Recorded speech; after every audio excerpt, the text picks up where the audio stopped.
Sup, MDS Zilla? Sup, bruh? Bruh?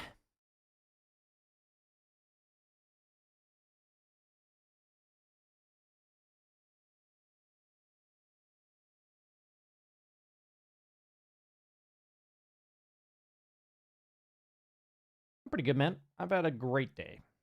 I've had a very good day so far. So, life's good. Got some tea here.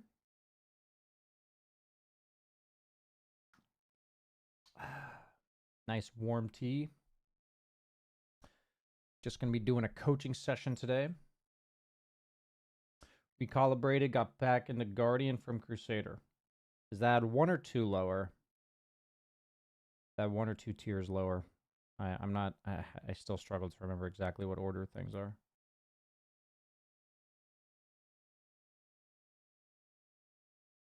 One lower? Okay.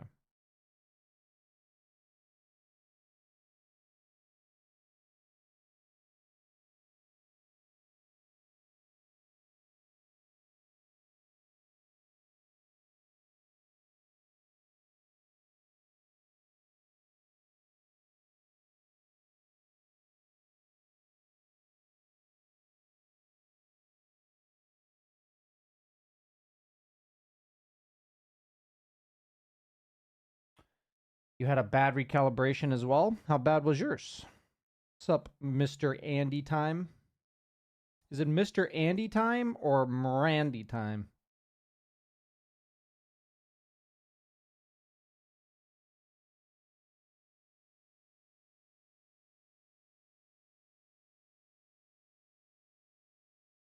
Archon down to Crusader. Is that 2 lower? Or is that also... Is that 3 lower? Is that 2 or 3?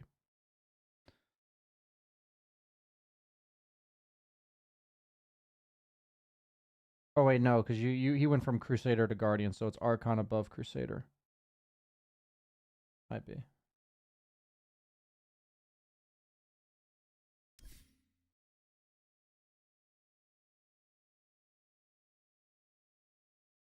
I never actually know.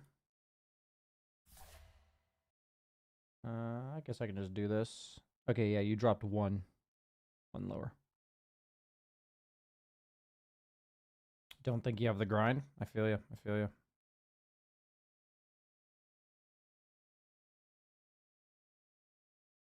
I mean, the question is, would you enjoy playing Dota if you were party queuing? That's like the question I'm beginning to ask everybody.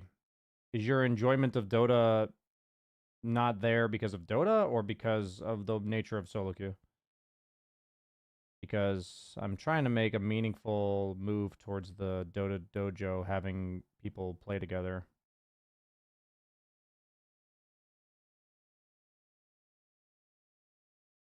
Yeah, I'm not really sure how to get it started, but this is what happens when I play off stream instead of on stream. This is what happens.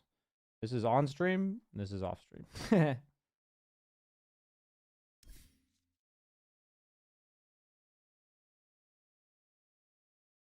So I can't queue with them. The thing for me is, what if you were playing with people from the dojo where maybe you guys become friends, but the whole idea is you're just not going to have a position 5 that buys Radiance. Do you know what I mean? Like, you don't have to perfectly coordinate with them or anything. You can effectively play solo queue, but just with other people. You know what I mean? Like, that's what I think is the best. I think that would be best. Is that off stream? Yeah.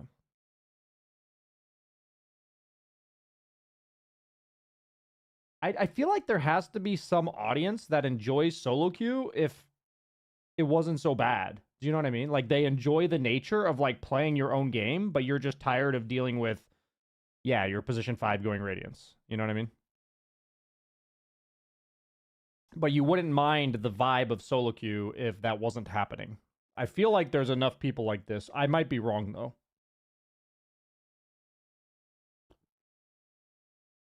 I feel like this demographic exists like a pretty high amount, but I might be wrong. I try to check Dota or YouTube chat as well. Sup, Brutus Beefcake. Hey, BSJ, love your content. Thanks, man. Discord link doesn't work anymore. Which Discord link are you talking about?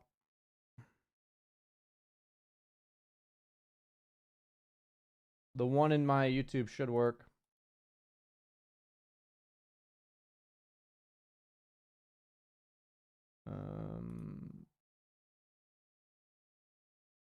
View your channel.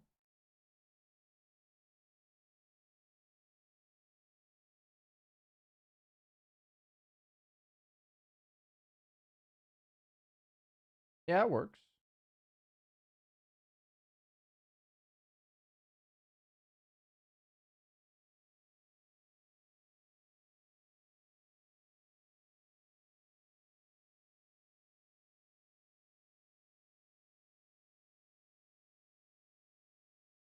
I don't know which one you're clicking, but if you go to my YouTube channel, you'll see it. My stream doesn't have a description with a YouTube link. Or I don't know where you're getting the Discord link, but I use the one that's on my main YouTube page, and it works. So you give the email, and it sets you up with the Discord. Like, I don't know what... I wouldn't be surprised there's some Discord link that I have out there that's I'd be curious which one it is, but...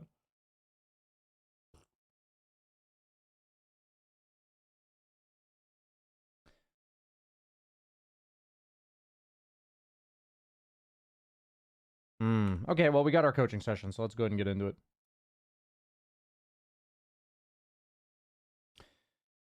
It's time to start.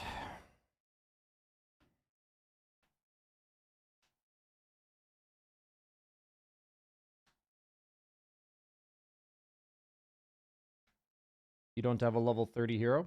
No, I was playing too many roles for too long. So if you look at all my heroes, I have so many platinums. And also, I just don't...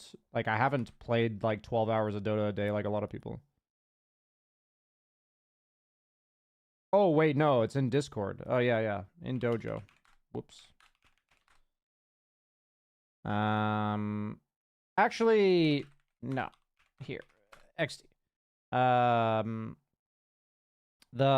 just realized the Dojo's for when I do it offline.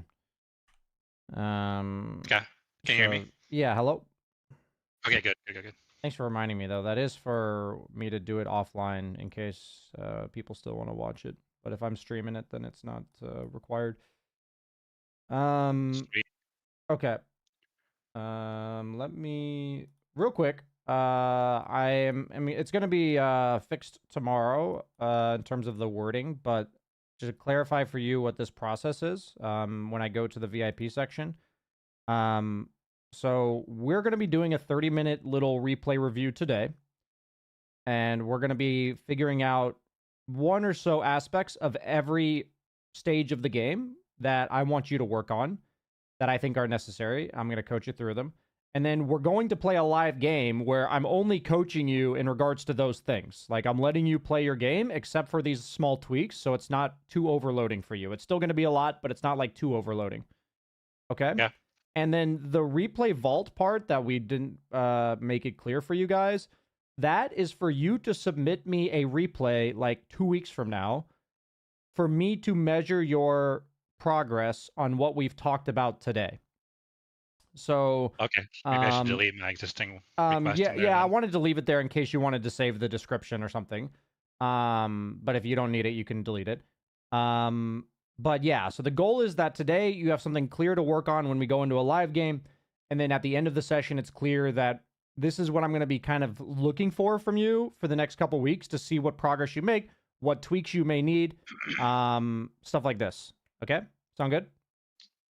Yeah, one thing that you should know is, Yeah. so it's not confusing in the game, is my communication score does not enable me to type text chat. So okay, then I'm not going to be able to FYI. live coach you then. That means I'll have to have you share your screen in Discord again. Yeah, you're the second VIP member to not have a... I assume your behavior score is below like 10 or 8K or something, because I think you have to be a certain amount to get coached. I thought it was the other way around. Okay, maybe you're right. Coaching requires 10K plus on both of them. Oh, okay. And are you lower than 10K on one of them? Yeah. Okay. Yep. Okay. What would you say is responsible for your lower communication score and behavior score? Just like when the game goes bad, near the end of the game, I'll just like type in text chat like, like what I think the problem of the game was in like a, not like terribly toxic way, but like in a direct way. So I'm not like calling people like, Nazis or anything like that, but I'm just saying like, if you would have, farmed better or something, we wouldn't have this problem, so I'll say that kind of stuff in my, I'm in the curious chat. why you say that kind of stuff. Um, I think, I mean, actually, like I realized that like it doesn't help anything at all. Um, but I think it just kind of, I think I've come to realize, like after reflecting on it, is that it's like it's easier to say that than like feel the discomfort of the loss. That's That's kind of absolutely like true. Yeah. yeah. So I think that's why, like, instead of just feeling the discomfort, like if I die in lane, like I'll have like, it'll feel bad, and I'll like my knee jerk reaction is just to like, okay, ping my support or something like that, right? Yeah. Um, even if it's just like, yeah. So I mean, I think we all understand uh, how that goes. Yeah, I mean, for me, I've recognized that anytime I lash out or get like blame somebody else, it's always because I'm hurt in some way. I'm like upset I lost, or I'm upset with how I played, or there's something that I'm not wanting to feel that I'm taking it out on somebody else effectively. Um, and so for me, that awareness has gone a long way. Doesn't mean I never do it. It just means that I think acknowledging that there really is no purpose to it in terms of helping you. It's not that there's no purpose. There's a reason you're doing it, but it's not helping you. I think is the biggest takeaway.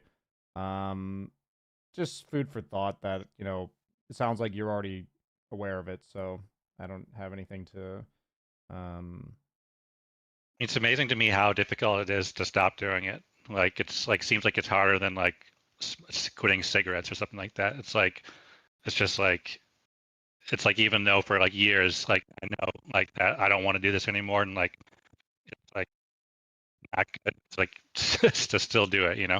yeah, it's Um, incredibly difficult to break those type of habits. It's incredibly hard to unlearn things. Um, for me, I required a lot more self compassion for it. Like I would beat myself up when I wasn't living up to what I wanted to be. yeah, So yeah. I suffered immensely from. All right, I mean, I'm a recovering perfectionist. That's what I'm referring to myself as now.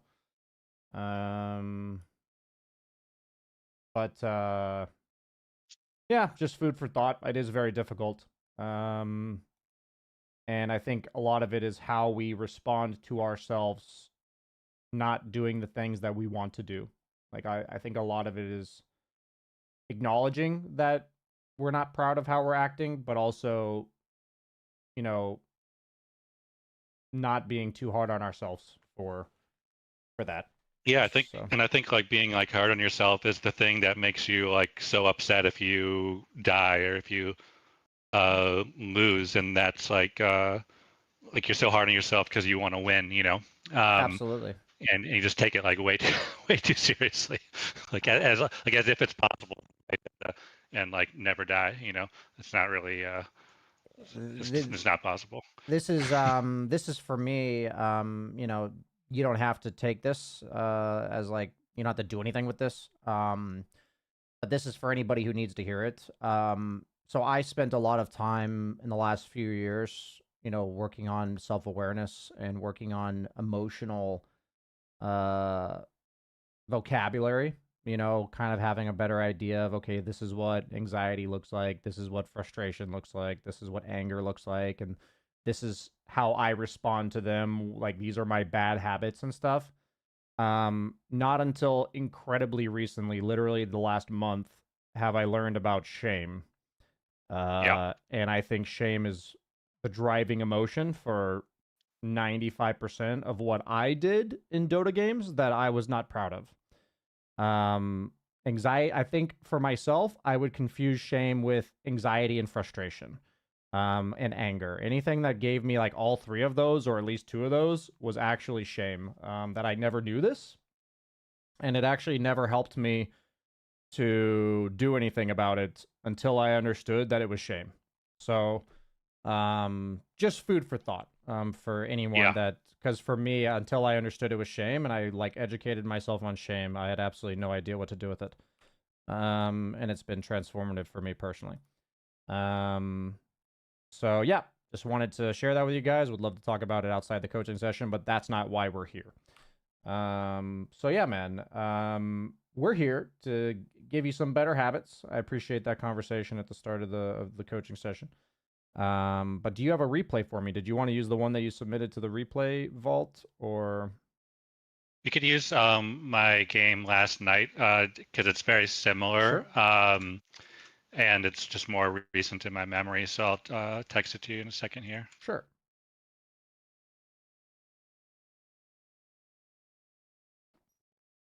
I've coached you in the past, right?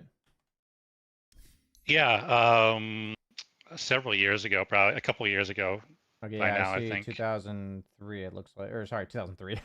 2023. It looks like. Yeah, and I have gained up MMR since that point. I was miserably stuck in the Guardian and bracket for a long time, and finally have gained, thanks to this hero right here.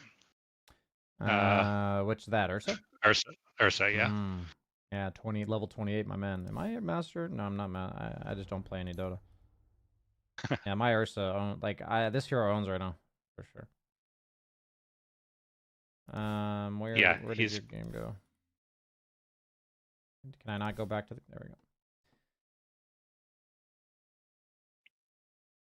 So this is kind of like one category of loss that's been happening more frequently than usual lately, which is like my team is just so low in net worth.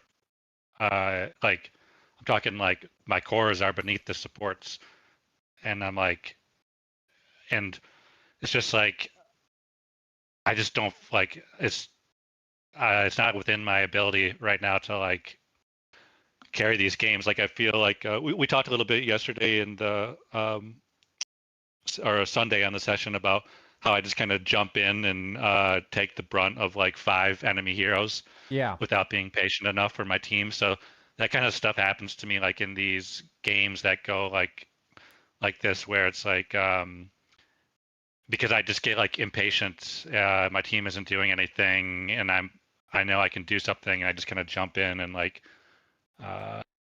so yeah. I'm gonna interrupt you for a second, and I want you to see like you're probably somewhat aware of this, but like looking at the network distribution, I think any of us watching can see like why this is frustrating, right? When we see this network distribution. Are you seeing this right? So, and like we see it here, it's like you literally then 4 enemies, and it's like that. And what I want to point out to you and everybody else is that at this stage of the game, you've been down by like 7k at minute 20. You're down by 11k at minute 30, and the game says you have like a 50 to 60% chance to lose. Not bad. So what I'm trying to point out to everybody here is I think it's really easy to be in this situation and feel hopeless. Right? But Dota's literally telling you that's not a hopeless situation. So half the problem I found for anybody is that they think it's hopeless because this feels really bad. And that your patience and that your execution, if done properly, you will win 50% of the time here, 40 to 50%. Yep. So that's just, you already recognize like patience as a problem, but I'm just pointing out to everybody that it's very easy for us to make it like there's so many situations in Dota that feel bad, but they're actually not bad on paper. And that's really important that we, in my opinion, align our expectations and understanding of the game with what the win probability says. So that's just food for thought. I think maybe it's not. I think the root might not even be patience. It might just also be that I don't know what to do. Like I don't know how to execute. Like I don't have like a clear idea in my mind, necessarily like who I'm going on, and I need to initiate the fight first all the time, and I don't stick to that. So, you know, with the combination of that kind of like hazy concept in my mind of not knowing what I want to happen, and I just kind of like just go, you know, like whenever. So it could be kind of multifaceted. I see.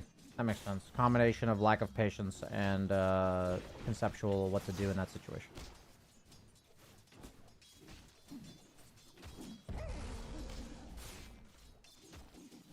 My immediate thoughts are, if I'm Ursa, I will, if I go these starting items, I take this. If I go stick, I go this. Like, that's an option. I don't go this without stick. Then I just run out of mana. Yeah, that's kind of what I realized this game. I was like, Ursa just needs a stick. Like, because even if you only have like 2 charges, it's like enough for like a kill sometimes to get an Earth Shock off or something like that. I would say that the majority of players, I would say 95% of players in my games start with no tangos in their inventory. They have like quelling, stick, 3 branches, and a slipper, something like this. And then they fly themselves tangos with the bounty gold. Okay. So I think that's like a quick adjustment you can make with your items that is a quote-unquote meta that will help you better not run into that. Like, stick is just widely agreed upon as OP.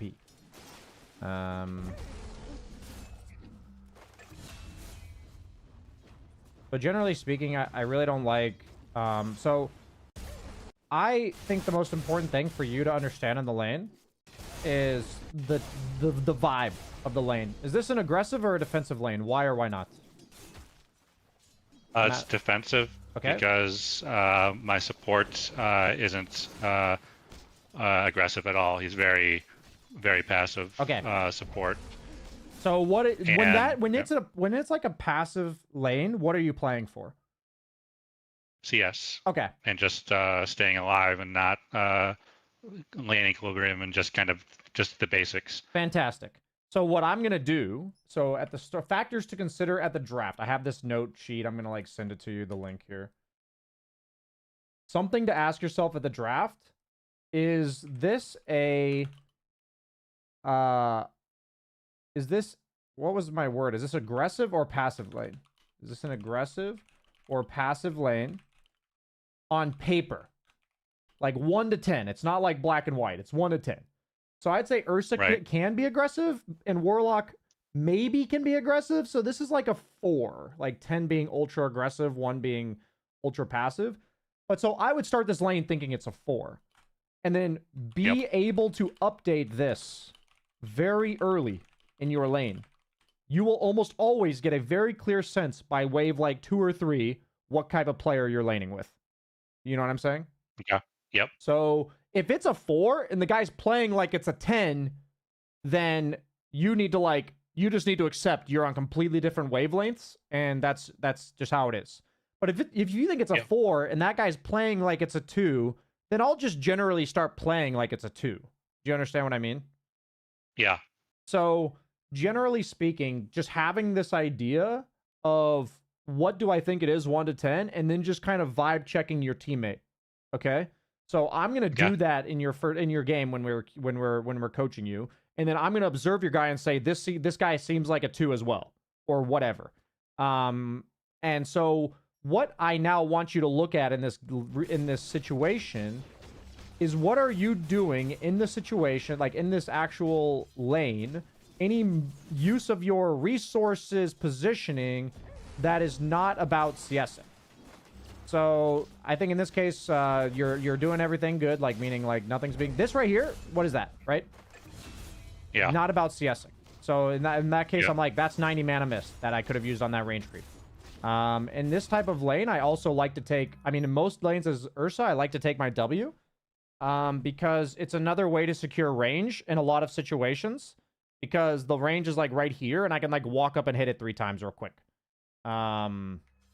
Like, it's not always the case, but if like Hoodwink W is on cooldown and stuff, I like to use Ursa W this way, because it's much cheaper than this. And also, this is like a nice spell, but 13 to 21, like you end up maxing it, don't get me wrong, but it's not like it's amazingly better. Like 13 is pretty good. You know what I mean? Like level 1. This one's only better if you're hitting them, I think, because the reset time being 12 instead of 8. That's a good point. Yeah, if you're not going to hit them that much, then you don't really need that right away. It used to be like 9 and 17. It used to be like a long time ago. So like Ursa's, Like double, wow. yeah, it was literally like a way, like you had to take level 2 E. But now it's a pretty damn good level 1. Sucks that you're missing these CS, but it is what it is. Okay, so the majority of this lane you have played according to, in my opinion, the way that the lane is. So that's good. The only thing is missing some CS. But...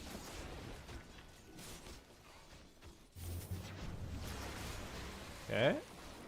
Now he seems to be fighting them a bit more, so you fight them a bit more. Okay, I like that. I like that adjustment. Like, your Warlock was actually trading a lot there, so you started trading too. Yeah, just no stick is a huge deal here. Yeah. I started experimenting with this because I was watching some pro replays and I saw him going Wraith Band and I tried it out, but I usually always just go Glowing Blade, Tango Stick, Circlet. Double Branch Fairy Fire is my normal build. Gotcha. I thought the Wraith Band could be helpful for the Kunkka, whatever it's called, is E or whatever. Yeah, his tiebreaker. I got you. I can see the I can see the reasoning. But as you can see, yeah, not having it. Well, I have a stick now, but you know, not having any mana is just like for an extended period of time isn't that great. And you can't.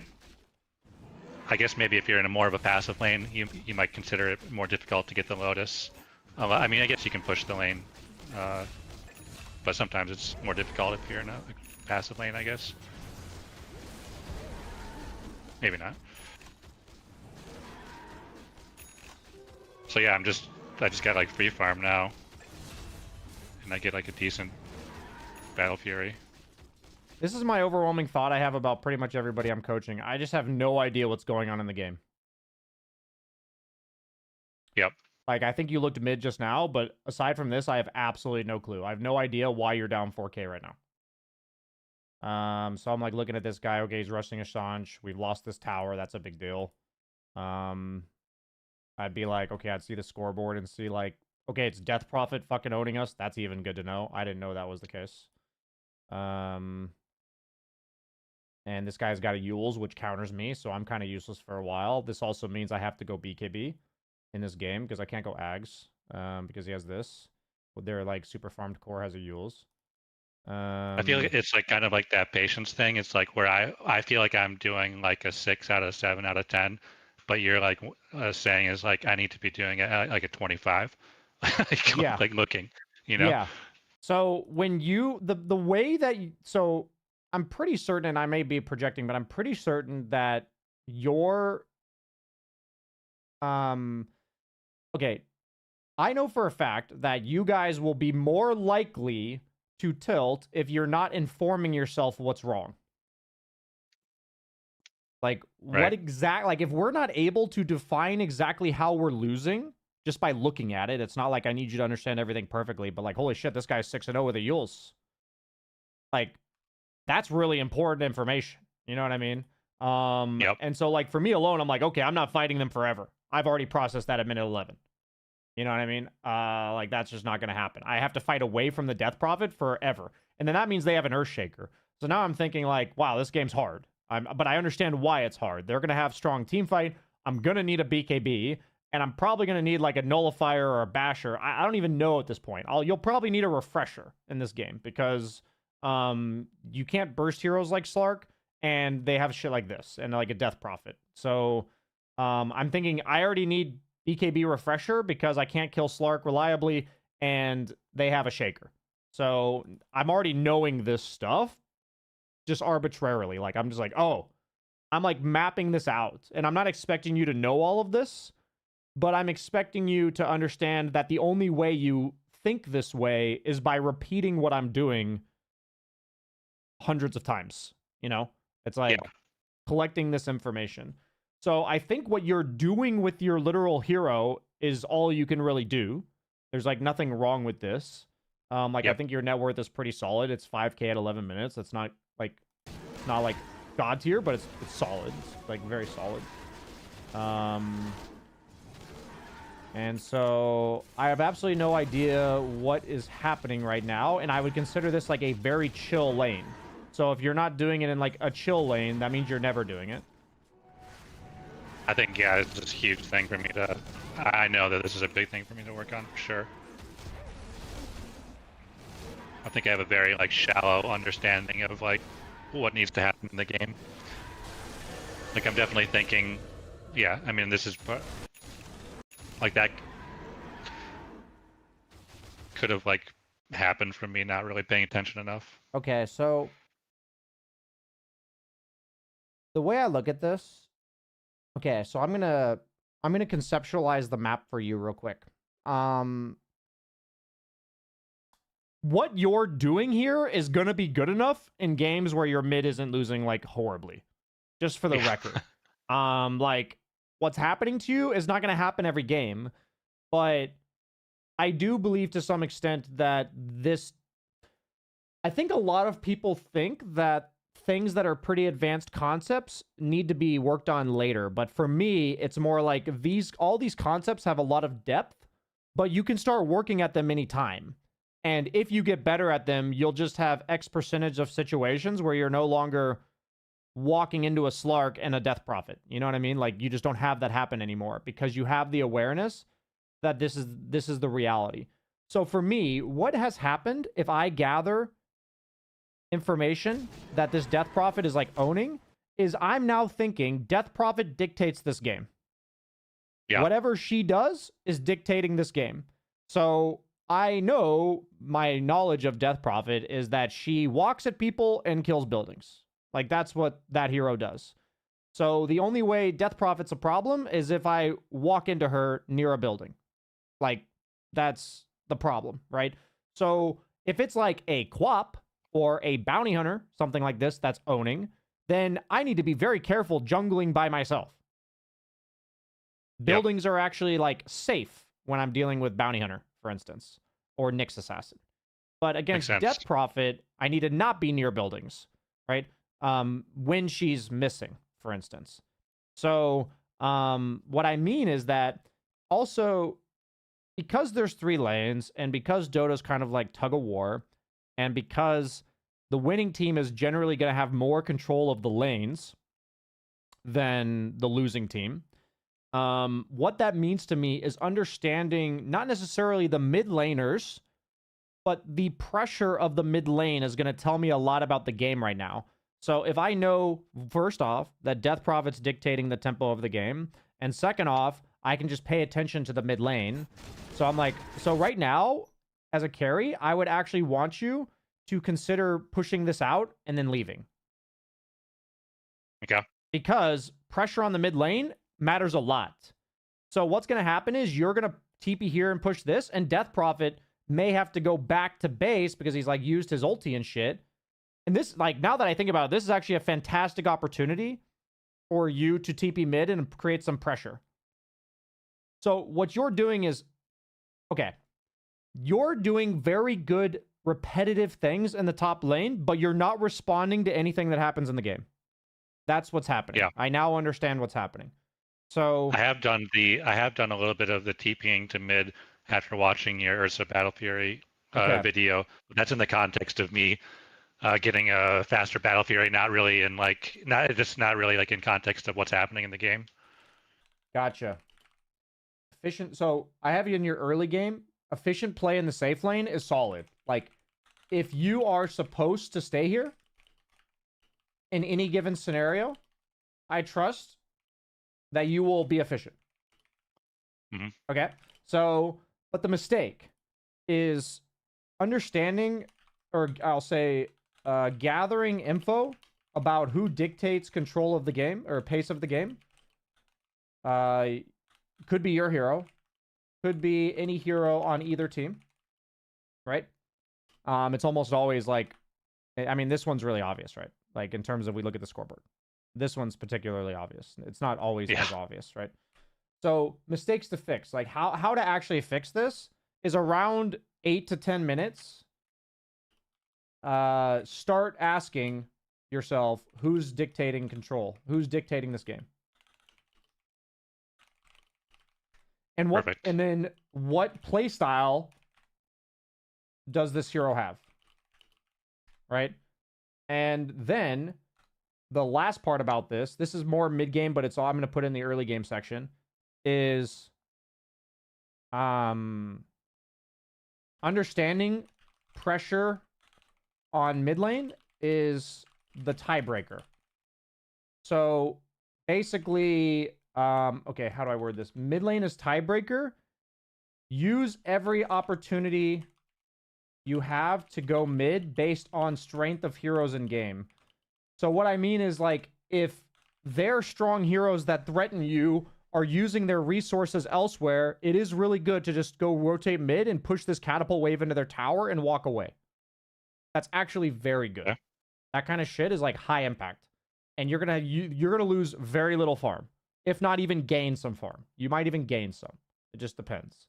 But like, if Death Prophet, so say your team is getting dove bottom and their strongest hero, Death Prophet's just sitting there nuking mid. Don't go mid. You know what I mean? It's understanding where I would want you to know that you're like top 2 or 3 strongest heroes in the game right now. And that if one of the other heroes that's stronger than you is not in mid and nobody's there, you need to go there. Do you know what I mean? Yeah, I know, like, as from playing mid a little bit, how annoying it is, like, when you try and leave and then you see that the lane is being pushed back into your tower. Like, it's very you annoying. hate that.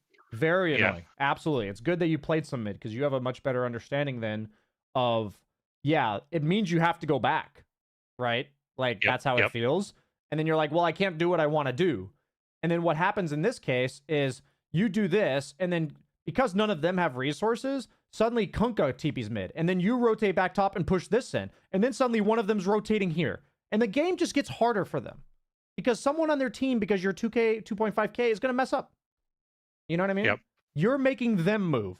So the whole idea is, if I understand who's dictating the pace of the game, and I'm like second or third on that ladder, I can dictate the part of the map that they're not dictating. Do you see what I mean? So, what we're going to do is, in the game itself, we're going to ask you to establish at the start of the lane what kind of lane you're playing. If it's more passive on Ursa, you're more likely to want to buy a stick. Just in general, because you have an ability that secures range that costs mana. That's an example of that. You can start connecting items to that answer on heroes. You know what I mean? Like, if this hero wants to play passive, he buys these items. If Jug wants to play aggressive, I buy Wraithband components and I fucking hit them. You know what I mean? But like, if I'm looking to kind of play for CS and sustain, I'm going to buy a stick on Jug because I need mana for Healing Ward, right? That's just an example. But yeah, so in the game, I'm going to ask you to start, what's the lane look like on paper? And then we're going to make sure we calibrate that. I'll just tell you in the game, looks like your support's playing like that too, or your support's more on a 7. Kind of, you know, I'll tell you. And then, when you're in lane, I am going to trust that you know what you're doing. Like, I'm not going to tell you what to do up here. You know what I mean?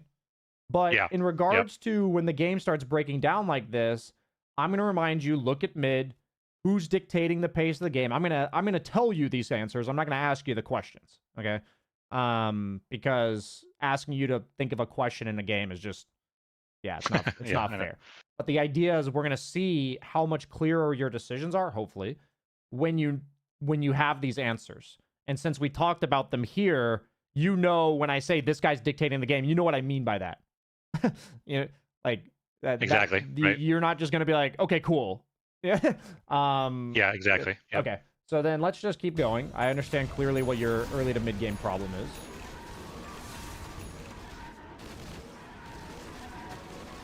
Any elaboration? You feel like I missed anything there? Or does that sound good? No, that's cool, yeah. So the way that this applies, sorry, I rewound. So if you felt that, you'd be having a good sense of the pressure on the map for the last 5 minutes. And it's all dictated by Death Prophet, right? All of it. So then I'm thinking, I need to have a decent understanding of her cooldown on her ultimate and where she is. So that's what I'm looking at the map for now. because she's the I don't think cat. I ever saw her cast her ult like in the entire first 30 minutes of this She, game. she Like cat. that's She. where I'm at. Oh, you're saying Yeah. you didn't look at it? I'm saying I didn't look at it for the Yeah, first 30 yeah, minutes. yeah, Yeah. yeah. Absolutely. So if you're not thinking that way, then look at our mini map. Right, the blue arrow is Death Prophet. You're Mhm. not going to think anything of that. Right. In hindsight, quite obvious. Jeez. He's Could be literally on coming your to me, watcher but- right here, right? So Yep. these are things where the problem with Dota is there's 100 pieces of information on your screen. But as an experienced Dota player, we need to train ourselves which piece of information is relevant to us so that we don't lose track of it. Yep. Right? That's map awareness 101 all the way to map awareness PhD. Okay, so we're going to fast forward here. Okay, good. Okay, I don't mind. That was a good play. I like that. I remember thinking that to myself too. I was like, oh, that's very nice. Yeah, I'm awesome. That was pretty good. Yeah. Okay. Once again, we're not really looking, which I don't love. I don't mind what you're literally doing with your hero, but I don't love that you're not looking. I like this. I would have ulted for that. Okay, it worked out anyway. Okay. Now I'm thinking they're coming to me. Okay. What are you doing in the game right now? What is your strategy macro-wise? Well, there's what I think it should be and what I'm probably was thinking in the game. I think in the game, I'm just thinking like, I just need to get my items. That's all I'm really thinking. But thinking about it now, I think actually I'm kind of applying pressure. Force reactions, bottom. Okay. But I don't think I was thinking like that in the game though. Okay. So you're seeing that your play is all about forcing reactions. You're seeing this. Yeah. What item do you go? I would think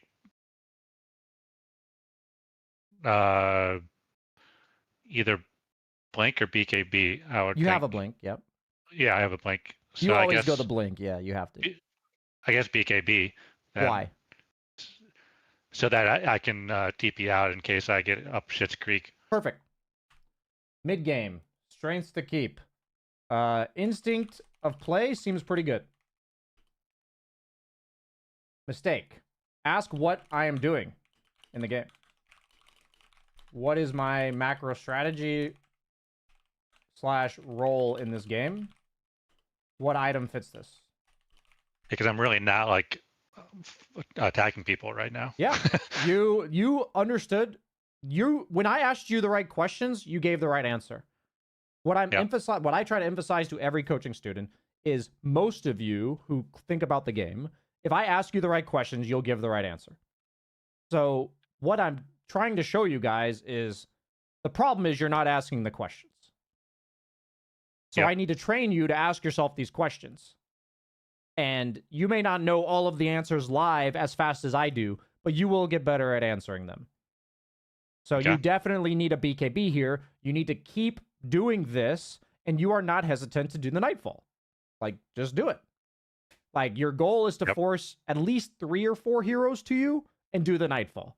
You don't want to do that. You're not intending to do that, but I want you to continue this vibe and then Nightfall if they come after you. You know what I mean? 100%. Yep. Yeah. So you're like, oh, I'm scared. They might be reacting to me. You would not have to. I think this is. Yeah, go ahead. I was just gonna say, I think this is the answer to one of my questions, where I wonder, like, what responsibility do I have in my team's net worth not being like this? And I think this is one of the answers is that if I was forcing more reactions aggressively, that would help them a lot. So, like, I'm not like 100% AFK farming, but I could be doing. No, I think what you're generally doing is actually pretty good. Like, I'm saying, like, your actions right now are good. Like, they're above 2,500. Like, these aren't the problem. But if you're in a really hard game like this and you don't buy the right items, you will probably lose. Yeah. And I know 100% in my mind. Obviously, Ursa is one of my favorite heroes, and I just understand macro Dota play. You need a BKB right now because this preemptive TP is necessary because you don't have a BKB. If you have a BKB, you can go through the gate and just go here, farm this, and get here. Yep. Because you're not afraid if you happen to run into two guys. You know what I mean? But in this case, you're like, if Kunkka X's me, I'm dead. Yep. Right? So you have to leave. And that's what the BKB does for you. It's a huge difference. It lets you farm more, and it lets you play the map more. So in this case, I think you're keenly unaware that you forced reactions. I think you need to be more aware of the reactions you forced. You hid, great. Now they showed you they're here. Do you think that Kunkka's looking for you by himself? Probably not. So you need to TP right here, and you need to go right here. Yep. You know what I'm saying? Exactly. So like you literally forced a reaction and then didn't use it. Yep. So mistakes. Once awareness of reactions forced and how to capitalize. I'll say instincts pretty good. You are already you are already forcing reactions when behind. Like that's already what you're doing, which is good. Like this is something I usually have to teach, so this is good. But if you're not using them, then it doesn't matter, to be honest. So you're at like level 3 of forcing reactions in terms of this macro skill, and level 4 is using them. Okay? Yep. So there's a lot of things that go into, I need to force reactions. Where do I force reactions? How do I do that? And that's like level 3. And now level 4 is, okay, now that I force the reaction, what does it mean? So we're going to run away. Okay, game's going to get complicated from here. So generally speaking, I'm going to communicate macro movements on the map past like 25 minutes, okay? Just like generally, look to play Roche now. Look to do this because I want to make sure we get into your game because I probably spent about 30 minutes on this first part. So any questions before we enter in terms of what I'm going to coach you on? Just real quick, you can ask the question after I remind. Thing to consider the draft. What's our lane look on paper? That's going to decide our early game items, like our starting items, and update ourselves like wave 1 or 2 based on our support. Early game, we're going to play for, like early to mid late, like end of laning stage. We're going to gather info about who dictates pace of the game. So I'm going to say this person's dictating pace of the game. This hero likes to play around towers. This hero is going to hunt you in the jungle. You need to play next to your team. I'm going to say shit like that. Okay. And then we're going to just generally develop I'm going to update you on the status of mid lane. So I'm going to give you the information that I would be gathering myself so that you know the value of it, but you'll have to do it on your own in future games. Okay. And then I'm going to queue. Is that okay? Just real quick, let me finish because the behavior thing might be a problem. The mid game, your instincts of where to play is good. I'm going to ask you, or I'm going to tell you what your role in the game is here and what item to buy with it. Perfect. Are you good to pick Ursa? Like, can we just okay, let's just pick Ursa. Let me confirm. Can you go to request a coach in this bottom left? I don't think you can. Show me it again real quick on the screen where it is. It's this little headset. Oh, that thing? Yeah. Okay. Request a coach. I don't think you're allowed to, but let me go ahead and try. Start searching. You're requesting a coach? No, it's too low. Okay, that's what I thought. People were saying it's just for people coaching, but I'm like, I'm pretty sure I can't. So what we're going to need to do is I'm going to need to share. You're going to need to share your screen from Discord. Okay. And I'm going to have to share our Discord with the stream. Okay, I'm sharing screen. Let me make sure this is good. Seems good so far. What FPS is it that you're sharing? Can you make it 60, or does your computer not support that? Let me take a look. I'm literally gonna get a migraine if I watch it in 30. I'll be honest.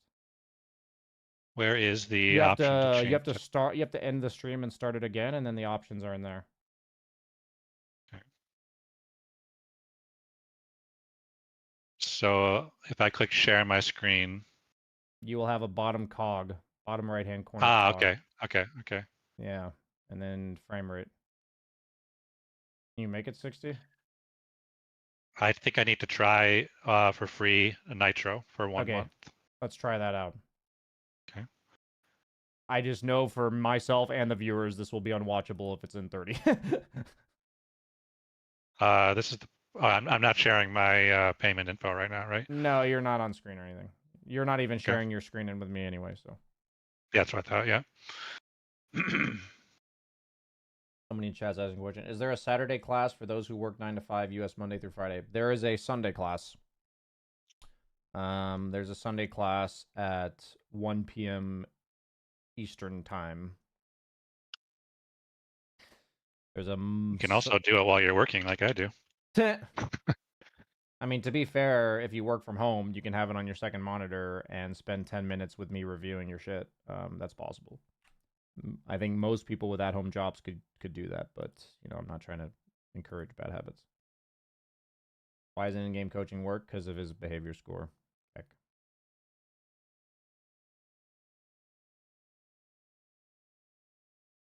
Okay, I just submitted my free trial payment. Clicking Get Nitro Monthly.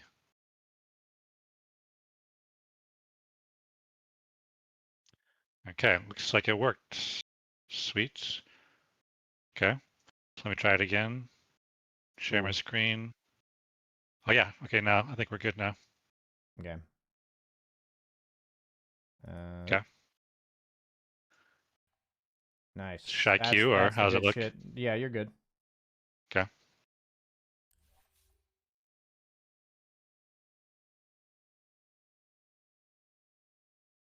Hopefully it doesn't take too long. It's 8 a.m. here, 11 a.m. East Coast.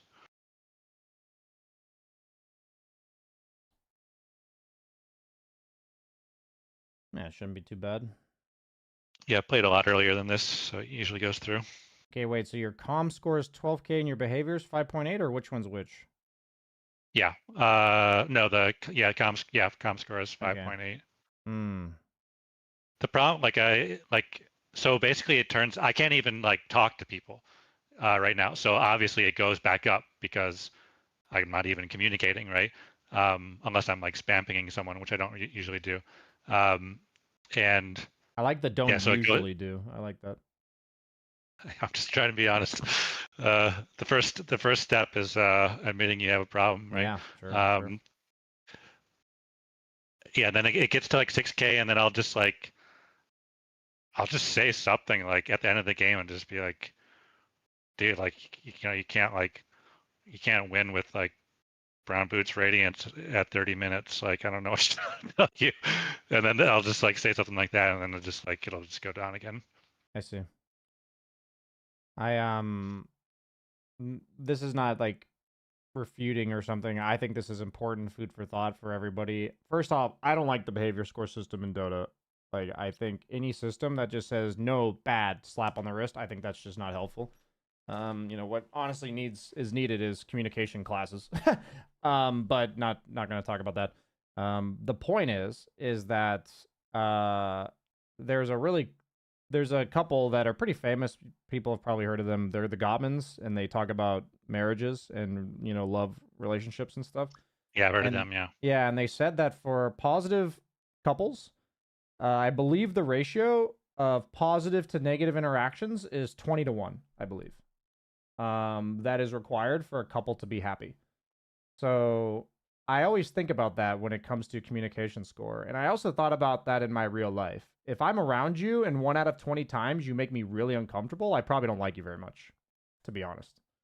Like, that's just in general, like, my best friends, they don't make me uncomfortable, like, any percentage of the time.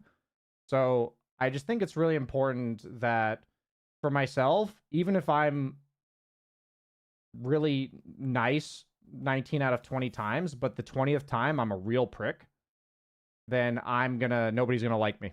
And I've realized this in my Dota games. Like, I myself can be a prick. So it's like, part of it is first admitting you have the problem. But a lot of people talk about how I'll say one really rude thing and drop 500, and it takes me 20 games to get 200 back or something. And even though it's a pretty harsh system, and I understand that, I would also just like to draw attention to this like stat that applies to real life. And I think it's really important to kind of conceptualize that, yeah, if you're unpleasant to be around in 1 out of 5 to 1 out of 10 of your games, you are not a pleasant teammate. Like that is just how people will see you. So like I myself had to kind of assess myself that way as well. And it's just food for thought. I mean, at the end of the day, there's nothing like actionable with that, but for me, it gave me nice clarity on how to think about being a teammate. I wonder if it would help, like, because we were talking about being more aware of what's going on in the game. Maybe if I was like being aware of what's going on, and then also like complimenting people, like when good shit happened, that would kind of kill two birds with one stone, maybe. I mean, Like it would. I don't think there's ever a problem with saying something positive to people. I also found that I get infinitely more tilted when I'm uncomfortable on my hero and I'm uncomfortable in the scenario. So I started attributing my tilt to my discomfort. And once I did that, I'm incredibly less likely to blame my teammates for my discomfort or to take it out on them. So is like discomfort could be like not knowing what to do in a certain situation, and then just focusing on like knowing what to do in that situation, so that it even just doesn't knowing affect you. that your discomfort is most likely because you have no idea how to win this game. Yeah. And that isn't fixed by telling your teammate what's wrong with them. Yep. Like that just doesn't actually fix the problem. But you even said it earlier. It's like this inability to sit in this negative, shitty feeling of this game feels unwinnable. Or even I'm incapable of winning this game. Like I don't know how to win this game. A 10k MMR Smurf could win this game, but I don't know how. Like it's just a shitty feeling. Like, and there's no ifs, ands, or buts about it. But what we do with the shitty feeling is what defines our character, in my opinion. So, you know, for me, it's just even just being like, yeah, that fucking sucks. Like this situation fucking sucks. And I'm turning my frustrations and negative emotions into bitching at people or telling them what's wrong with them. And for me, I literally did this. Like, this isn't me lecturing you or telling everybody what they're doing wrong. I've done this for a lot of my Dota career. So, but my process of realizing is this is what I was doing. This is why I'm doing it. And that's not who I want to be. So, and it takes a lot of effort to overwrite that. And it does not die easy. It's not like, hey, I'm cured now, you know. I still have my tilt streaks as well. So it's yeah, it's more of a journey rather than fix it situation. Cool if I just first pick it. Fucking go for it, dude. Let's get into it. Okay, we got our live game here. We had a nice little conversation, but I'm gonna go back to okay, so let's look at your lane. I would say CM Ursa has quite strong potential to be aggressive. I'd put this at like a 7 or an 8. I'd say like level 1 being chill, level 2 8, you know. That's what I'm thinking. So I'm gonna play to Quelling Blade all the trees around me because I'm against Hoodwink, meaning like as the lane's being played, I'm just Quelling Blading shit. And then I am gonna buy the stick because I plan to fight them. Level 2. And I'm probably gonna go. I'm gonna go Slipper 3 branch, fly myself some tangos. Yep, let's do the build that we talked about. So you're gonna queue up tangos, you're gonna right click them at the start so that they get purchased at 90 gold. You're gonna fly the courier to yourself immediately. And go from there. Against Axe, I often buy the Band of Elven skin first, unless we're owning, because of actually, you know what? With CM, I'd go boots. Never mind, I'd go boots. Okay. Axe is physical and pure damage, so it's kind of tricky. Let's go for glory here. Go for the glory. Lane dominance. So level 1, I'd put us at like a 3. Level 2, I'd put us at an 8. So that means I might likely go for the Q level 1, depending. Like I'm gonna figure out how the lane's going. It's like literally the way I decide this is when they aggro to the range, what the situation with the range is. Do I level my Q to take it or do I level my E? That's literally what I'm gonna think. That's how I would think it. No Wraith Band. No Wraith Band. Get that shit out of there. You're gonna go Treads Battle Fury for sure. No Wraith Band. This one is in the bag. Yeah. Perfect. We fight as one. Usually just what I do at every game start. Yep. See here. Great. You can go walk towards your team at mid as well. I think we can be over there. Just be careful of walking too close to the high ground. Go to. Let me make sure the stream's good. 30 seconds Oops, to that's battle. not good. There we go.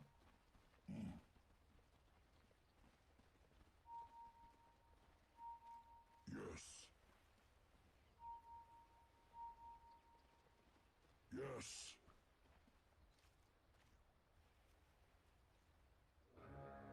This was in the bag the day I was born. You can probably go back to yours, yeah. See if Hoodwink's over there. To the rune? To the rune? Oh, you're going low Oh, I was down. gonna. Interesting gonna go- play. Must meet this threat head on. What were you gonna do? Fangs This is what I was gonna do. Ah, I see. I always go high ground whenever I can. Fly yourself, Tangos. enemy is near. Okay. That's Yeah, I just wasn't a sure. Like, just Generally, Just good rule of thumb is to didn't see walk high anybody. ground. Yeah, we saw Axe, so I felt pretty good. okay. It's fine though. Right. What skill does CM have? Okay, so W. you need to secure range basically. So you're gonna level Q here.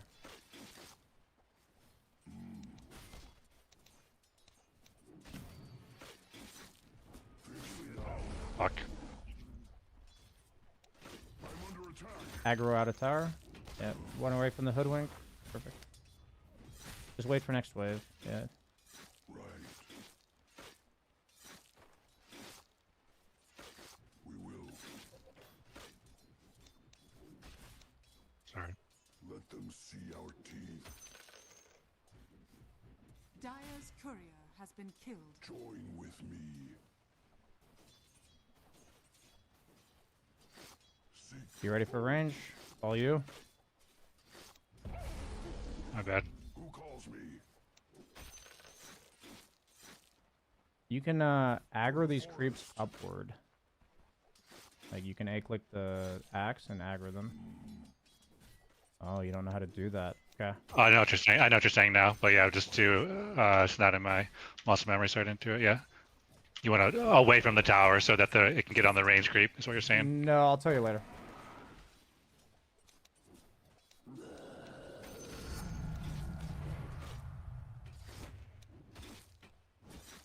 Fiercely now.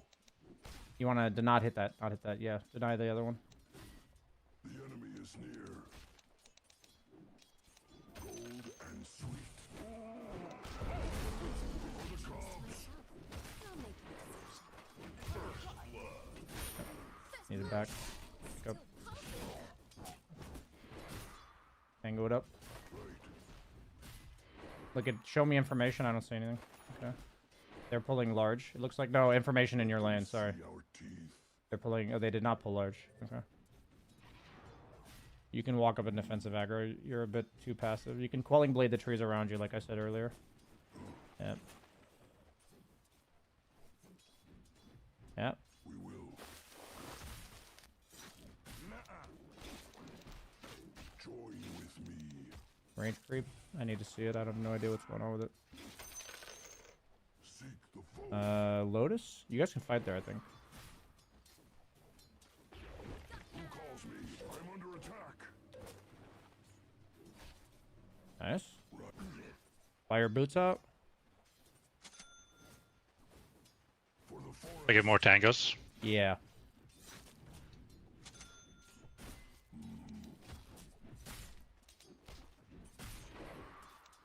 Interloper. Tracks of intruders. Go to.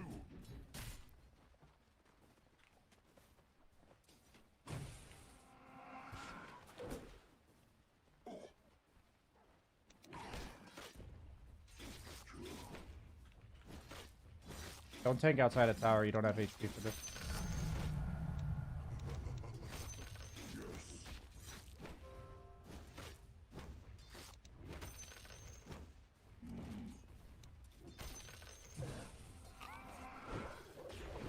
Stick, stick. Oh.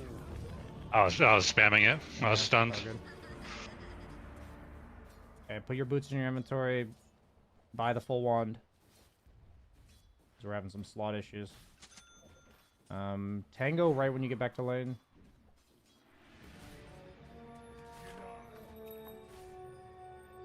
Check CM's skills. Okay. Yes. That explains a lot.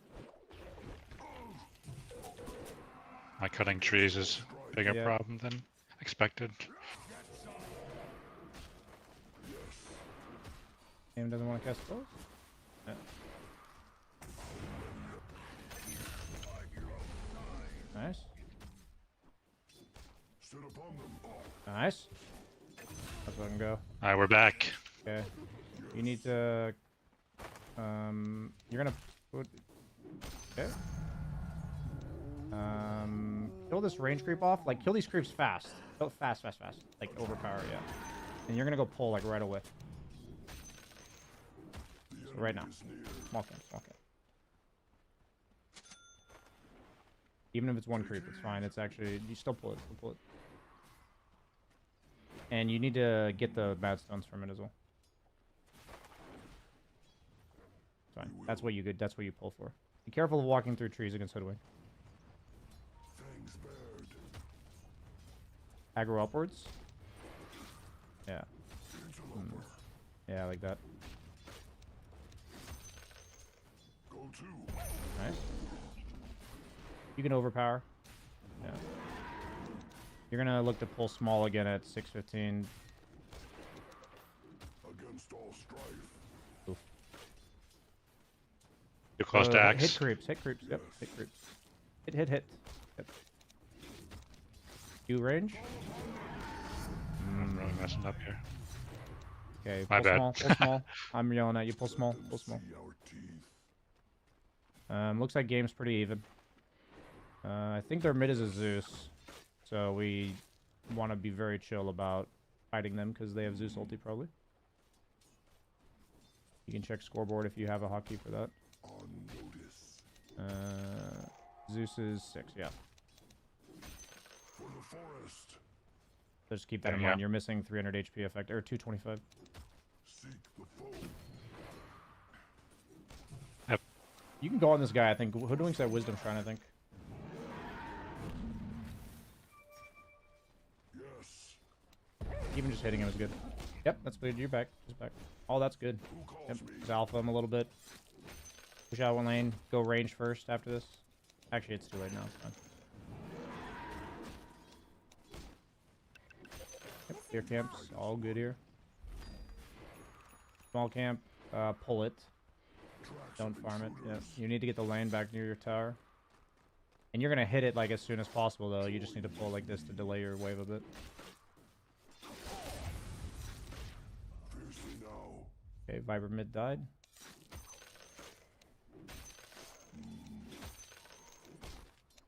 Neutral item. The comb. Your middle tower is under attack. Set upon them. Usually I go polywog Just and follow help. your gut. All good. Right. Range creep. As honey. Sit upon them. You can run at this axe. You're too scared. You have ult. He doesn't. Like, you should just clear the way. Yep. Perfect.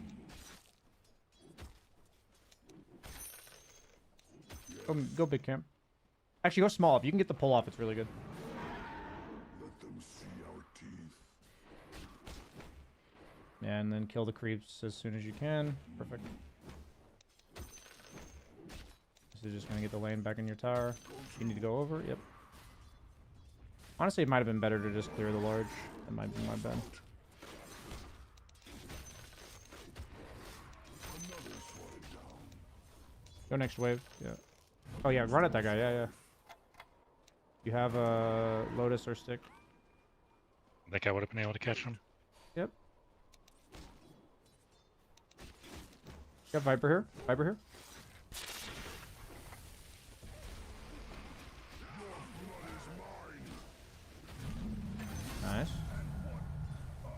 Okay, so look at mid for me after these creeps. You're gonna head back to big camp and then look mid.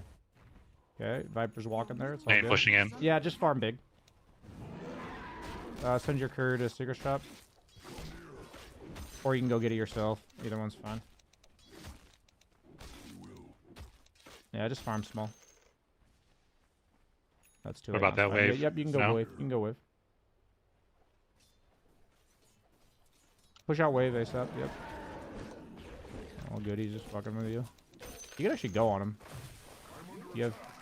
Actually, they have Zeus. They have Zeus. Yeah. Just stick.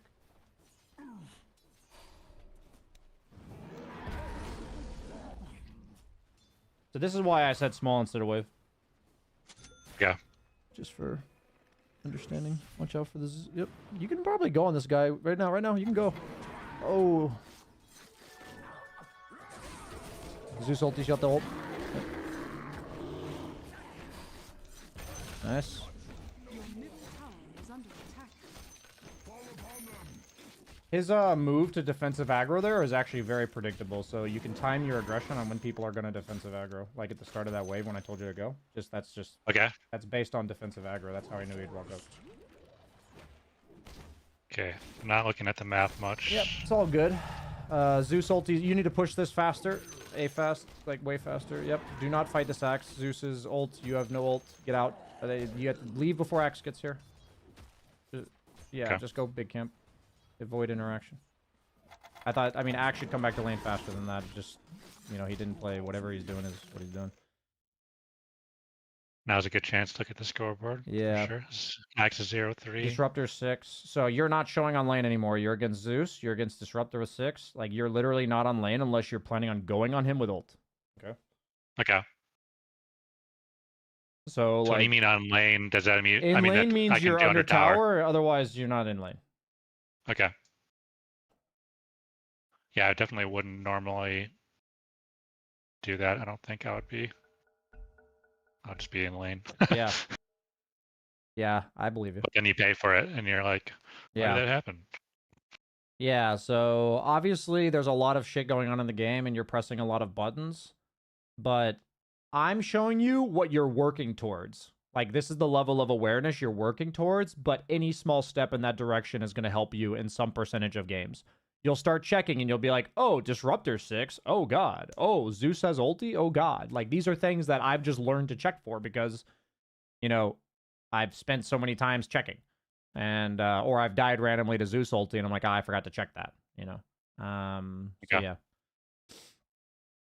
That's just the level of awareness we're gonna give you is when to show up in lane, and it's based on these type of factors. So you can actually farm hard camp one more way or one more time. Yeah. Your thing is coming. Prep that overpower, very nice. Dire structures are fortified.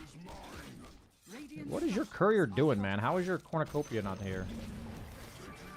Or whatever it's called. Oh, I must have picked up the broadsword too. So you can pull That's my small bad. here because it gets the lane under your tower. Yep. And then you're gonna check the lane equilibrium when you do this. Like, I want you to see where the lane is. Yeah. Okay. So there's a catapult fighting over catching there. your wave, so you just need to farm this. Set upon them.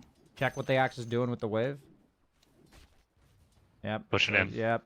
So you're gonna see it. It's coming in. You're gonna play like aggroing it backwards. You're playing super Yep. scared, super fucking scared.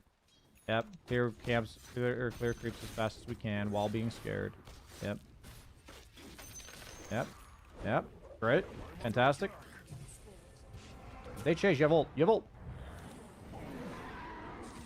Oh god. Ult. Ult. Ult. Ult. Ult. Oh god. I can't believe you ran into the axe without ulting. Oh. I gotta do it beforehand, yeah. Yeah, you can't let him call you without... I didn't even know Zeus was walking here, but I would have definitely turned with my ult there. It's all good. enemy's middle tower has Check lanes. I need to know more than just this lane. Gyro 7. What's Centaur going? What's his items? Vanguard, okay. Late Vanguard mail. Blade Mill. Okay, what about your Viper? What's he got? Okay, useless build. Got it. I would TB mid right now. For I come to your aid. TB mid tier... I'm in tier 2. It's all good, though. Go to the camp over there. Yep. So the reason why we're here is because the wave that you would farm is mid. Your top tower is under attack. Okay. So you're gonna kill this, and then you're gonna walk mid. Your top tower Look is at the under wave. attack. Look at around the map while you're doing this. You know where you're going already. So actually, the wave's not that farmed. So turn around. Turn around. Sorry. Go back to the big Yeah. camp. The camp you just farmed. Yeah. While you're doing that, look at top Your wave. top tower is under Look attack. at top lane. I don't know what's going on there. Shadow Demon's going on somebody. Okay. What's the tower health looking like top? You don't need to see these creeps that you're killing. Okay, it's dead. Almost dead. Yep. JCM's TPing there. Go to the camp above you. Top tower. Go back to lane, right? Yeah, you're gonna work Well, your way there. You're gonna jungle your way there. There might be a kill opportunity. There might be creeps. But every time you're thinking this way, you need to look at the lane you're considering going to and continuously update yourself as you're walking there. So you're gonna go to the river camp while looking at top. You can just A-click the camp. Yep, look at top wave. I need to know what's going on. So Shadow Demon's pushing it out, so that means that you're just gonna farm. Zeus and Gyro mid. Yep, walk towards mid after this camp. Actually, you can farm this camp now, like the one that you just killed. Yeah. Your middle tower. Look at is mid, under because you're considering mid now. Top's not happening. Okay, look at the tower. I don't know the health of it.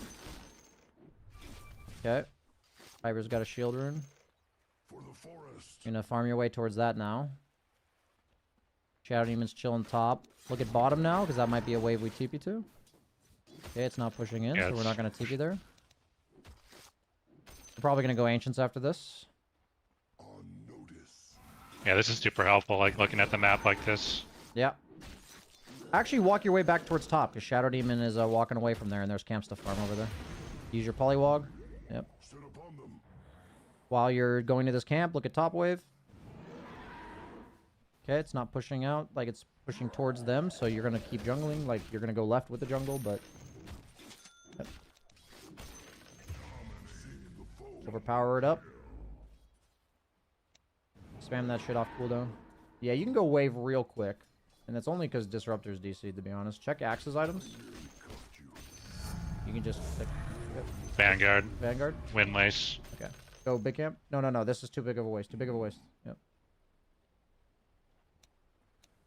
Wait for your overpower before you hit. Or, sorry, Battle Fury. Ooh. All good. Run away. Small camp. Yep. Go big Ancients behind you. While you're walking there, check bottom wave. At the Okay. tower. Yep. Centaur's gonna push it then. Look at Axe. What is he doing? I don't know what he's doing. Okay, he's not really pushing aggressively. Blink Just dagger. Yep. Let's chill and keep walking away. Looks like you got a 5v4. Looks like Shadow Demon and Viper are coming, so after this camp, you can look to help them. Just don't get initiated onto without ulting. Up. Nice. This is good. Look at the fight. You might still join. Oh, they're dead. He's dead. Okay, so you're going to run back to camps while looking at mid-wave. Okay, Zeus is pushing it. You can't really farm it. Actually, yeah, you can. You can finish this and go mid. TP mid. Yep, maybe mid. Your middle You're going to run at him. attack. Just aggressively. Act like he's... Yeah, yep, then it's now farm. Just making sure... We're just seeing what he's doing with that move. It's like an alpha. I don't want you to nuke me while I'm farming. Go camp and then back to Wave's wave. coming. Dire's structures Yeah, I would have gone camp because it's almost 17, but it's fine. Okay. Now Axe Small is missing. efficiency thing. I gotta be constantly Yep. afraid of that now. Yep, fly yourself a TP. Let's not forget that. People often forget like standard things when I'm coaching them because a lot to think about. Axe is showing top, so we're just thinking about Axe. He's the catalyst for them. Fly yourself that TP. Don't save until Blink Dagger. I've learned this lesson too many times. The enemy's bottom tower. Go, yeah, you're just gonna farm your way back towards top. As long as you've got your finger on the ult trigger for Axe, then you're good. You have vision here, so if Axe walks up, you can look at him, see what he's doing. What is that guy doing? Yeah, you can go on this guy, I think. I know Zeus is there too. Zeus is there. No. Zeus is there too. Zeus is there too. Just clear the wave. Clear the wave and then like run ASAP. Yeah, you know what I mean? Yeah, good instinct. Your Viper is coming, I think. Look at whatever's going on here. Okay. Look again. I have no idea what's going on. Okay. Go wave. Perfect. Okay. Just go to the river camp. As long as we're farming during all this, we're fine with like being near this fight. You've got Blink coming. What's your Centaur got? Why is he here? Okay. Nothing. No, you got a halberd. It's all good. So no initiator. You can look to go towards the camp's top. Towards the camps. You're like, we don't want to walk towards our team like this randomly. Sorry, camps There's top. I mean axe. very top. Like up. River camps. That's what I mean by top. Axe is here. Yep. River camps. Blink towards them. Yep. So you're ready to respond to mid. Like, you're now paying attention to mid while you're up here. Like, just look at what's happening mid. Yeah, like, whatever's happening there. Nothing right now? Okay, you're gonna go camp to the right. I would have gone right. Definitely not what I would do in a normal game. Right? Sorry. Yeah. You don't want to be point of contact. Remember this? Yes. So look at mid while you're doing this. Whatever's Pushing going in. on. Yeah, okay. For me, I'm like, I see Viper and Zeus, and I'm wondering what's going on between them. But keep going on the camp share here. Yep. But TP. It's all you! That was a tier 1 tower, TP. Fuck him up. Blink ult on them. Yeah, fuck him up. Probably the wrong target, but... Just run away, I think. Just run away. Yep. Oh, man, that could have been such a good turn. All good. Don't go there. You don't have ult. Just farm nearby. Okay, go up. Your middle tower is Look under at bottom attack. wave while you're doing this. Okay, pushing in. Fly yourself a TP. Your middle tower is under attack. I'm thinking I'm not forcing reactions in this game. You don't need to. You can't really because they have Zeus. I'm just thinking plus- about our like the next item in terms of what we were talking about. Oh, I see. Yes. So your role in this game is to counter initiate when Viper gets gone on or Centaur. So you are going to punish them when those two heroes get gone on. Okay. So I think Basher is the correct item to do that. Sorry, what'd you say? Basher is the correct item to do that.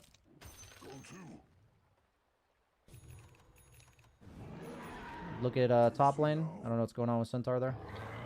Okay, he's Running away. Yep. Mid. Yeah. After this camp, you can actually TP mid.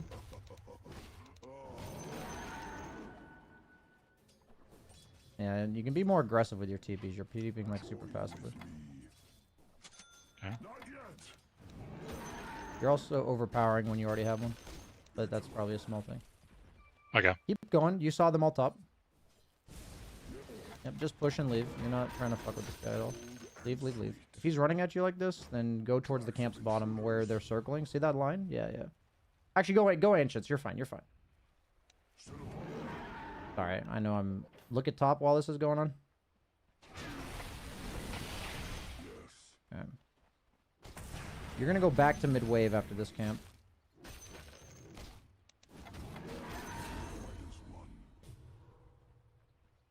Okay, team got a kill. While you're walking there, we look at what top is happening.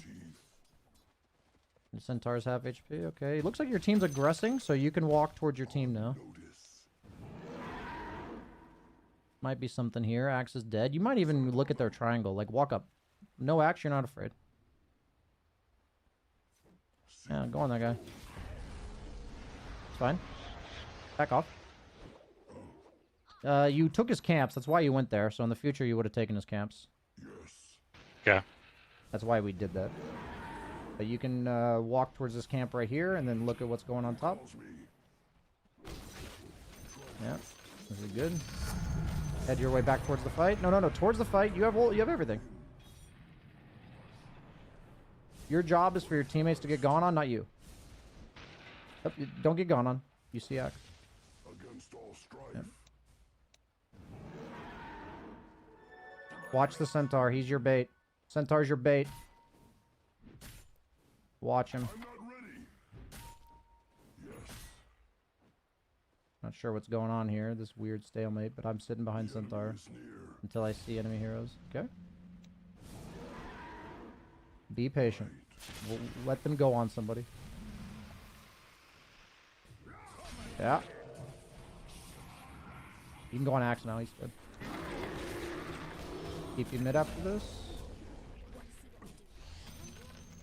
Keep you mid. You mid? Yeah. Did you say? Yeah, after that camp, it's fine. Keep you mid. You're gonna go Yes. farm that, Yeah. and then you're going to potentially loop back to your team. Yeah, loop back to your... Actually, no, go bottom. Go Ancients. Sorry. We don't want to fight there. Whatever they're doing is sticking around for too long. Set upon them. Oh, Ancients Ancients. behind you? Yeah. You can go, like, big camp first, like, on the way there. Yes. When I say Ancients, I mean triangle. I should be more specific. Who calls? While you're doing Ancients, show me top, please. More than that, I need way more than what's going on there. Okay. Okay, cool. Go towards the bottom. See our teeth. Yep, just farm your way towards the bottom, camps and wave and everything. While you're on your way there, please keep updating me on top. Okay. Actually, better that you can't coach me Yep. because you can't click it yourself. Yep. Waves, waves, waves. Or sorry, creeps. You're skipping the camp. That's fine. Okay, so people are... Go up to this river camp. Up to the river. Show me top. Yep, perfect. Okay, Axe is dead. You're going to work your way towards mid-wave now. Like, you're going to farm camps on your way to mid-wave. Farm camps on your way to mid-wave. Hmm. Okay, I'll be more specific in the future. But yeah, mid-wave is fine. Take that Arcane Rune if you can.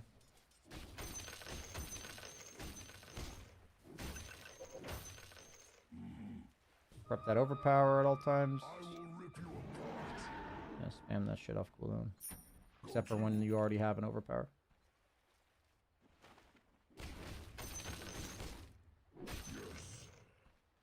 Overpower. Spam that shit, dog. Look at top wave. You're heading there. What's Centaur doing? Looks like there's a wave under tower. Make sure it isn't missed. Wave under tower. That we're not looking at. Yep. Look at mid after you walk up to this wave. Yep. Okay, Axe is bottom. You're safe. You don't need to be afraid. Yes. Go river camp down. So you're basically doing... I can't draw on the mini-map, but you're doing a loop towards top wave. You're just being efficient because you're staying top. The enemy is near. Right there. Right, where are you going? No, top. I was looking at the mid wave. Messed me Yeah, up. the habit of... That's a good, but we want to get ourselves to the next camp while we're doing that. Camp. No! Yeah! Oh, sorry. It's all good. We don't see Axe, so this is very scary. I wouldn't be doing this. For the forest. When we don't see heroes, we don't show on waves. That's just general Yeah. rule of thumb. With me. Okay, so these camps are gone. I'm walking towards my team with this, and I'm looking mid. Because I don't see anything. Middle tower has fallen. Okay, farm, yep. So Axe could have gated, but he's just bottom. That's fine. Check Axe. What's he got? Okay. Blink blade mail. You can go and TP to Axe's wave after this. Yep. Just be ready to ulti.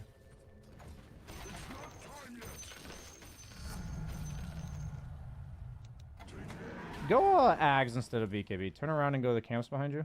To the right. Yeah. Wait. Your game's going to be way easier to play with Ags than it is BKB. I'm not ready. Especially with the disruptor disconnected. Yeah. I'm going to go ahead and go towards the bottom. Hey, can you mute the Shadow Demon? He's pissing me off. Okay, I don't even know what he said. Yeah. Thank you. Ignore them, whatever they're saying. Push this wave. Just be ready to ult. Okay. Do Tormentor by yourself. Do you know how to do it? Can I do it right now by Yes, myself? you can. You have to wait till overpower's up again, and then, yep, go, Okay. and then you're gonna ult on the end of your second overpower. Oh, that was too late. Stick. Oh God. Okay. Sorry. Yeah. You need to TP home, or okay, that's fine. I don't think you can kill it. Yeah, it's regenerating. Just back. Okay. You'll have to practice. I know that how to on do your it own. with shard, but I don't know how to do it. No, yeah, you can do it without. You can do it if you do it earlier. When I Okay. said end of second, yeah, I should have been. Yeah, you can practice that, but it's fine. Fly Okay. your courier with your 3 components and your TP. Okay. Your blood is mine. Go ancients. Okay, look at nothing on the map right now. Yeah, Wisdom. camp plus wisdom shrine is fine. Yeah. Your middle Okay, so tower you're is farming under efficiently. Just do your normal farming patterns, and I'm gonna tell you what lane to look at. Okay. That's what we're gonna do. Unlucky find. Check your Viper's items. Okay. Good to know. Orchid. Weird items on that guy. Just sit behind your Viper now. Okay, he's like walking towards you guys. Does your team want to smoke, or what's going on here? Okay, just go towards the camp bottom. And sell your slipper.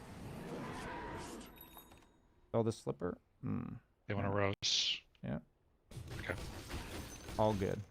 I know there's a lot in your ear right now. Teammates, me, it's all good. Kill the thing? No. Oh, okay.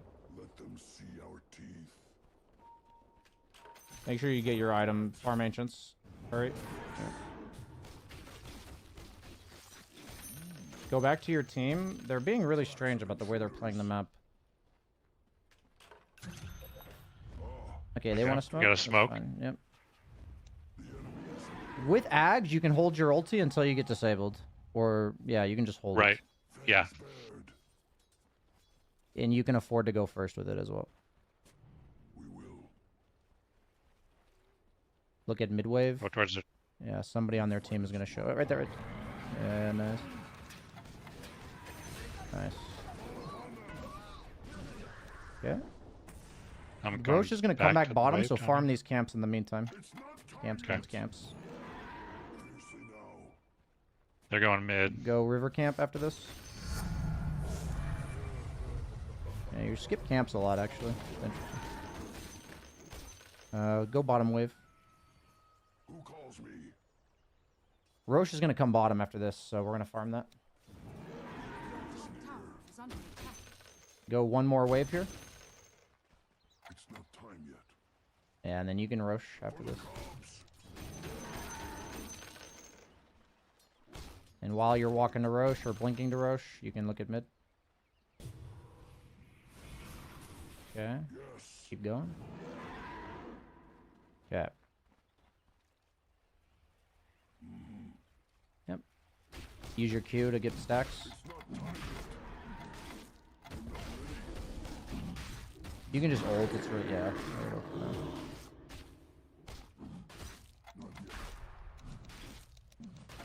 You as well? Nice.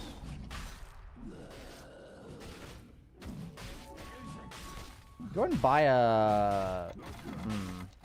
You're gonna need to farm ancients for a bit. Or like triangle, sorry. Work your way back to base with this farm, and then go back to your team because you're low. Make sure you're using Q to enter jungle camps when you're farming back to base like this. Yeah, go back. Fiercely now. And you're gonna be... You can buy Shard or go for Abyssal, whichever one you feel better about. Against all strife.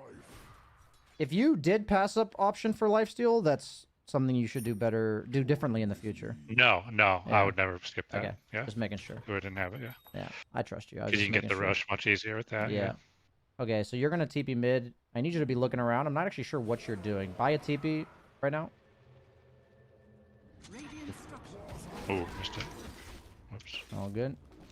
Your top tower is under attack. Okay, just ult I if don't he care goes about on axe you. Yep, anymore. you don't care.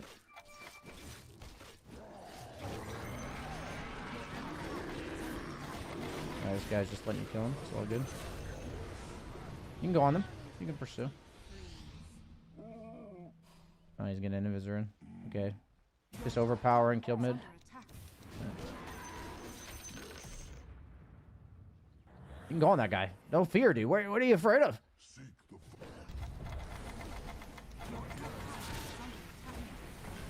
Ult? Ult? Ult? Ult?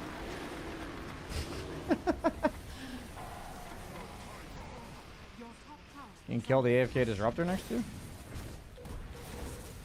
Oh god, that hurt. That hoodwink has a Maelstrom. Just farm your way back. Actually, TP or just farm. Just farm the camps nearby, please. Yeah. While you're walking away, we look at stuff. I have no idea what's happening behind you, so keep going to the camps behind you. It's usually really bad to double back like this. Yeah. And Especially when then- you have quarter health. Yeah. Okay. You would have wanted to farm the river camp first. That's kind of that's like the idea. Is I've noticed you skip that camp a lot. Okay, so you can go take that watcher bottom and ancients. Who calls me? I'll have you in my claw. Zeus bottom. Yeah. Okay, so we bought a shard. I would say save for satanic instead of going abyssal. And you can fly the morbid to you as well when you have the courier. I don't really have a Go ahead and slot. TP Once mid the right mage is now. close. And you're going to connect back to your team through mid wave. Use Q to push it. Faster, blinks, Qs. Yeah. Your centaur is looking top, actually. Go back towards your team for rune, actually. Go top rune. Top rune, top rune, top rune. Go back bottom now. Just because we see Axe showing. I need to see what's happening in the game. I have no idea. Yeah. Okay, never mind. Push mid wave and turn around. Mid wave. Ignore your teammates. You can, after you clear this and blink away, you can hit that guy too. Please run away.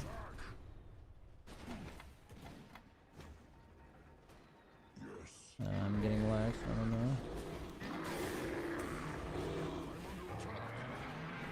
That was a nice ult. Yeah, that was nice. Thank you. Team good. Go ahead and go to your triangle. Actually, you might turn this. Turn it. Like, I need to see what's happening. Ugh, I never see what's happening. Okay. Yeah, yeah, you're good.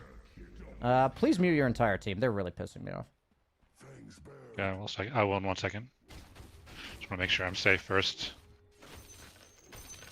Thank you. Wisdom rune. The enemy is near. Wisdom I didn't have the Shrine time to camps, turn and on I need the- you to look at mid. Your middle tower That guy has no BKB on Gyro. Can you TP mid on these guys with Viper there? You have Aegis still? TP mid out of vision. See, oh, TP mid sorry, out of yeah. vision, please. TP mid out of vision. under attack. So usually it's above the wave, but it's fine. Go on that guy. Go on that guy. Any guy.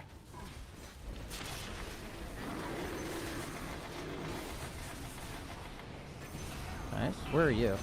Oh, you're disrupted. I see. Did not want to be disrupted there. It's fine. I actually think that disruption was kind of fine. Morbid, yep. You ready to chase? You ready to chase?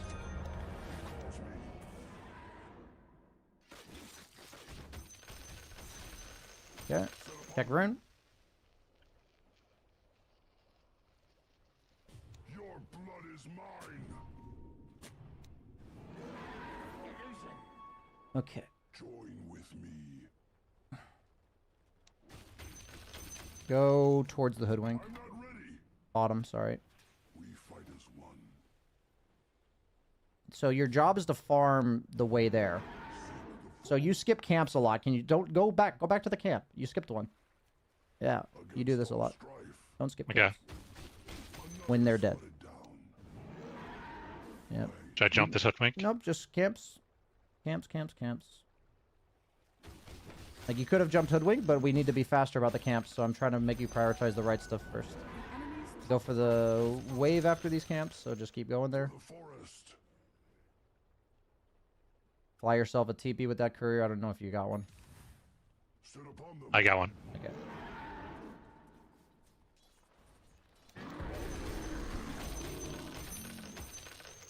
radiant Check top after you walk down the lane. Go through portal, actually. Go through portal. Go through portal. Portal. Get. Go to your team. Check the fight. Overpower and run your way there. Tracks of intruders.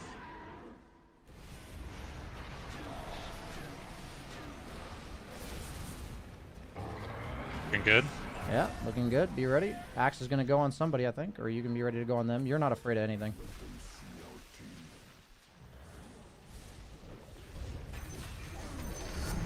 Nice. Go ahead. Tracks of intruders. Nice. Okay. Yep, hit buildings. I would go the double Q this game.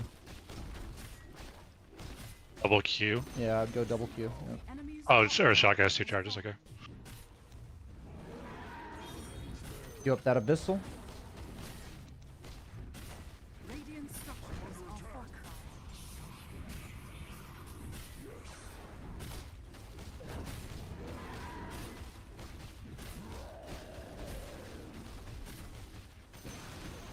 The enemy's top tower has fallen. Okay, and you're going to TP bottom after the. Actually, TP mid. TP mid. The enemy's top barracks has fallen. Yep. Your middle Use Q and shit. Yeah. Go bottom. Go through mid, and you're gonna clear bottom after this. Like, so you're gonna go to this wave and then walk bottom. See our teeth. And we're skipping camps simply because we want to clear waves in this case. Actually, Roche should be up. Go Roche. I'm sorry, Roche should be up. Yes. Shouldn't it? I think Roche is up. No. No. Okay. It's still red. Okay. Yeah, go towards bottom wave. Be ready to loop back towards mid, and you need to be watching mid as you walk there. Okay, Viper's like half HP. Alright. So push this next wave and then run to your team. Yes. Like Q, faster. Yeah. Go towards team right now, right now. Loop towards them. Take high ground path. High ground path. Yeah. Set upon them. The enemy's Good. bottom tower has fallen. We're just playing for Roche. So you're gonna clear mid wave. If they want to go, that's fine. You have ult. Nice. Good. Q there. Okay. You guys can cut top. So go ancients, and then you're gonna cut top wave. If nobody else does, At the 30-minute Yeah, mark, 40, 40-minute yeah. mark. and then cut it, and then go back to your team. The enemy is near. Yep. And then go back to your team. You can hit buildings. Actually, you can go on that guy. Fuck that guy up. Fuck that guy up. Fuck them all up. Yeah. Ult. Satanic.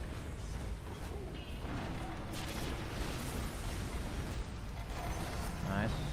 Don't walk through those Zeus things. It's funny. Just farm camps to get HP back. You have a Satanic. You're gonna cut the bottom wave at 41. Okay. So walk towards the bottom wave right now. The where it will spawn, not the one that's currently there. Set upon them.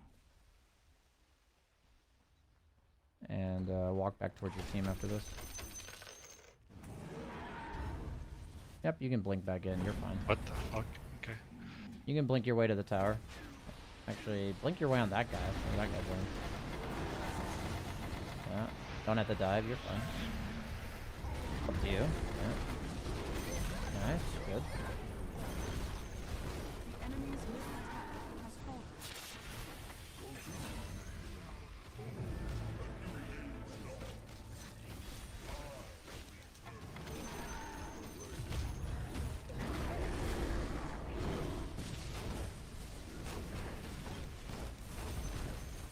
The enemy's Okay. middle barracks. The enemy's middle barracks has fallen. See our teeth. Here I would normally stay back, but Fuck him up, dude. bit. You're strong. Yeah, get him. Yeah, you're unkillable with these items. So. The enemy's middle tower has fallen.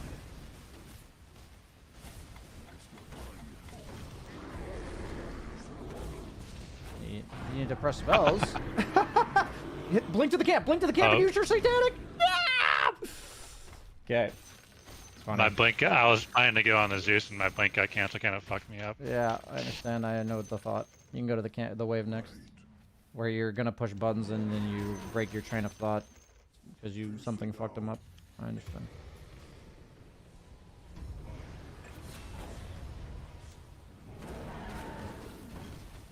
As a CM's just fucking giga chatting this guy. The enemy's middle I think you can go on that guy.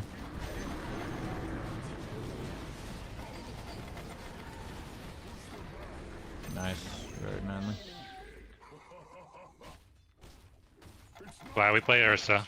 Yeah. Okay. I'll let you finish the game since you're still getting fucked with. Yes. It's not time yet.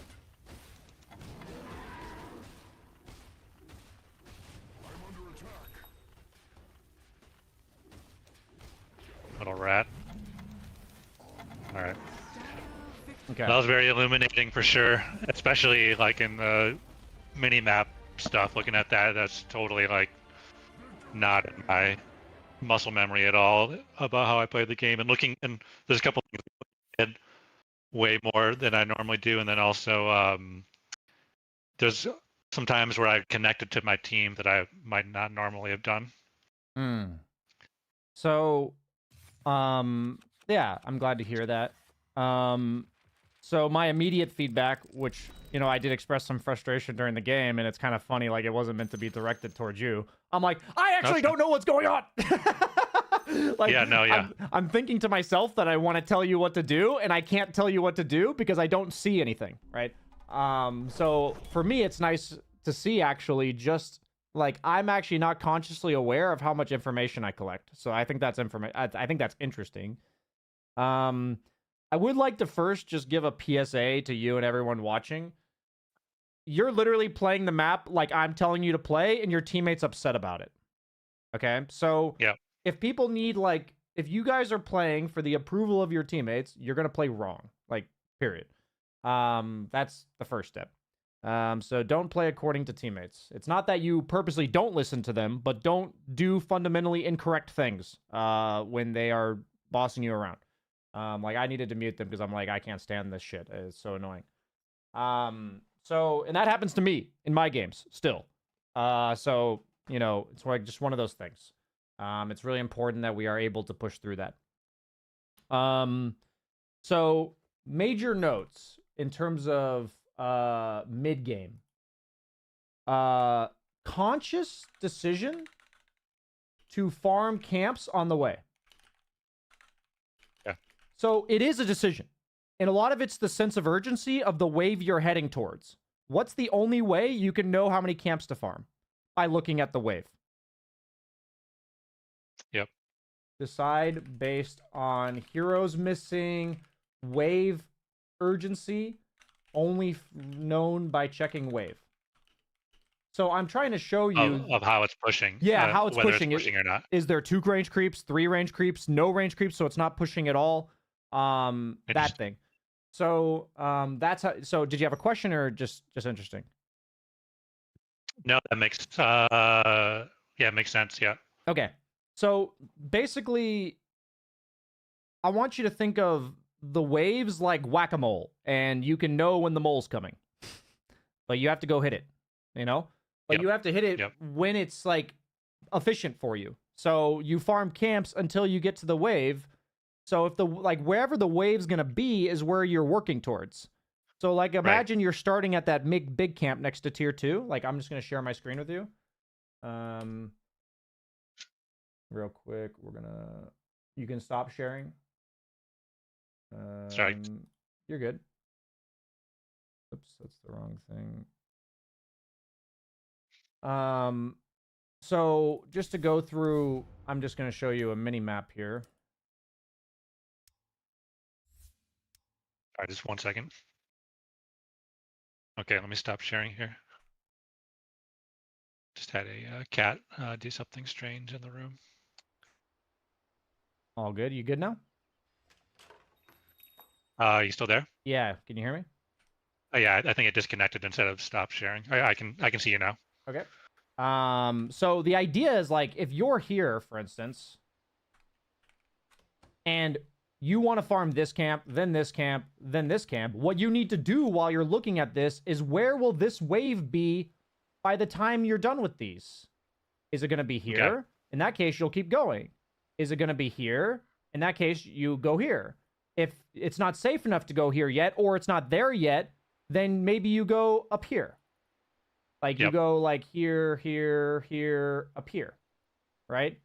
So the whole thing is, we can't know any of this unless we're looking around, right? So Right. there are a million reasons for you to look around. I'm shedding them light on them for you. That's what I was trying to do there. I know you felt like that, like you felt it during the game, but rather than spending all of this time, I want to give you like some core things. Generally, just knowing where the lanes are going to be is great.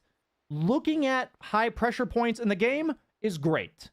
Because if I'm mid and I see 3 of my heroes here, I need to know if I'm supposed to work my way there or work my way away from it. And I need to gauge it. I don't know. Like, it's like, do I like that or do I don't? Like, or do I not? So, Yep.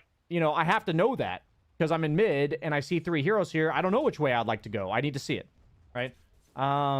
So these are mainly decisions I'm looking at. High pressure points with your teammates. I usually have this idea in my head of which area of the map is highest pressure point.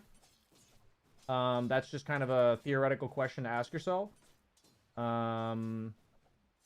So which, this is in the wrong section. Which point on map is highest pressure? That's usually when nothing's happening. Okay? So Yeah. you're kind of like, Okay. if something happens, where's it going to be? That's like kind of what you're thinking when nothing's happening. Like Right. it's quiet, too quiet. You know what I'm saying?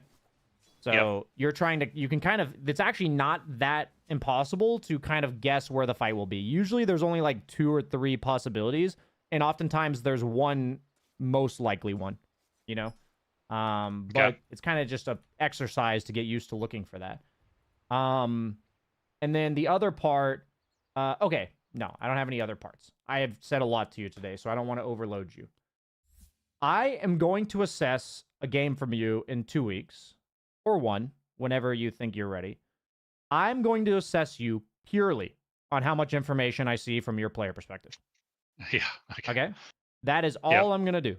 The laning phase, I put on your notes that you don't look at the range creep very much. Information on range creeps. I need to see every range creep that's dying. A range creep never dies outside of my watch. That's a good thing to know because I have to consciously know if I'm going for it or not. Right? Yep. There's at least 3 or 4 times that you were a tad late or you could have gone for it and you didn't.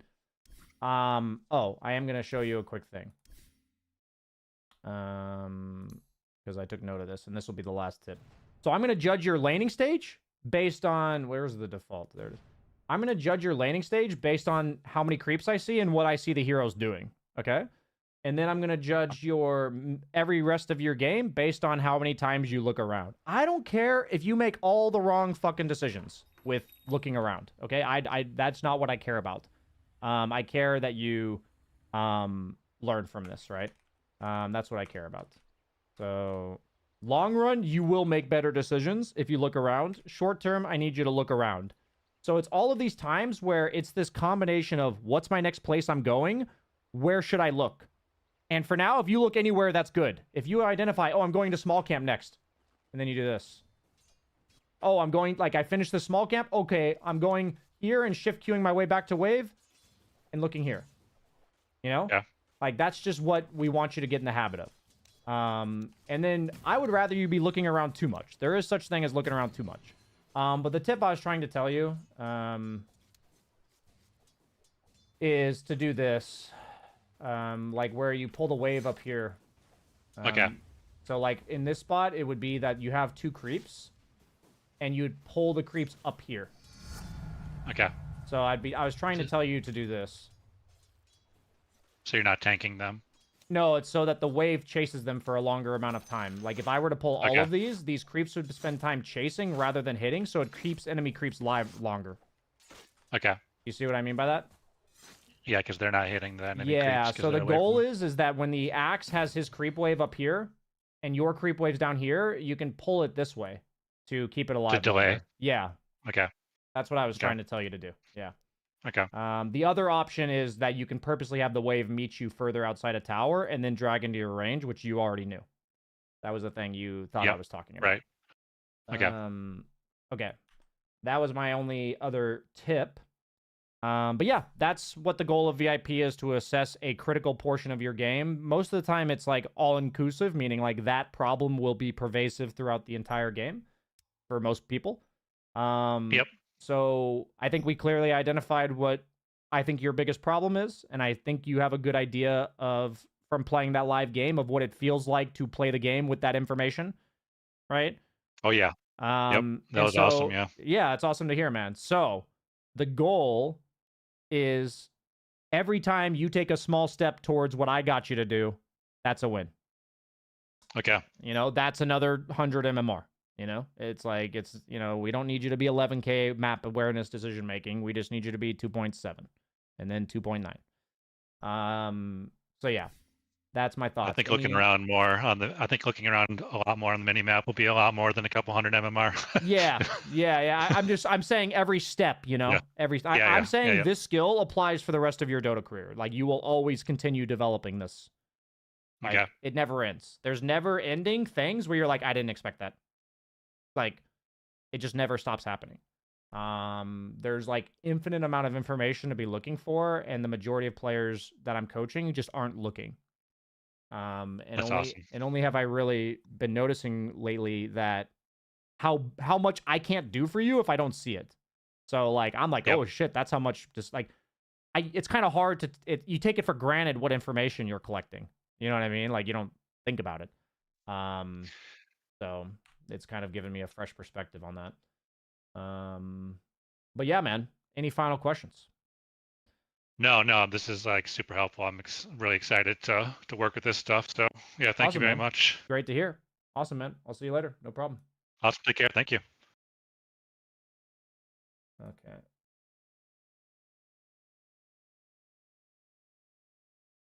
The thing about people who are doing live coaching is that they're always going to have worse mechanics. So I think it's really important for my Twitch chat and community to not flame the players' mechanics when they're getting live coached. It's really overwhelming to be live coached. I guarantee that they're making big mistakes because of the fact that I'm live coaching them. So I really encourage all of you guys to please, even if it's in jest, even if you're kind of fucking around, it's like, just imagine yourself in this guy's shoes. He's like playing on stream. He's getting yelled at by BSJ. He's going to be nervous. He's going to be thrown off his game. Let's try our best to be supportive. Try our best here, guys.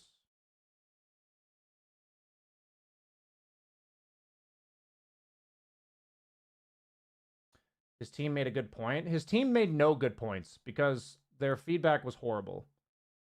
And we should never listen to people who disrespect us like that.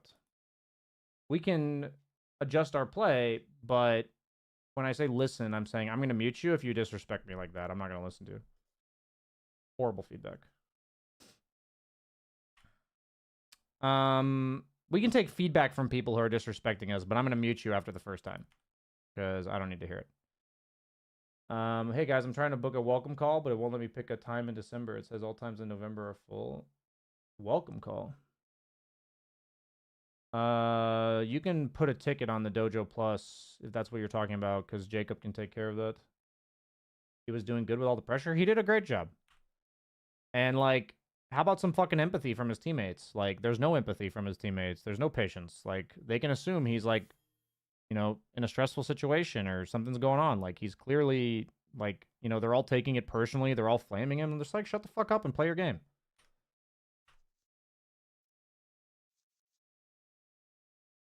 Like, Dota players are just, it's just frustrating.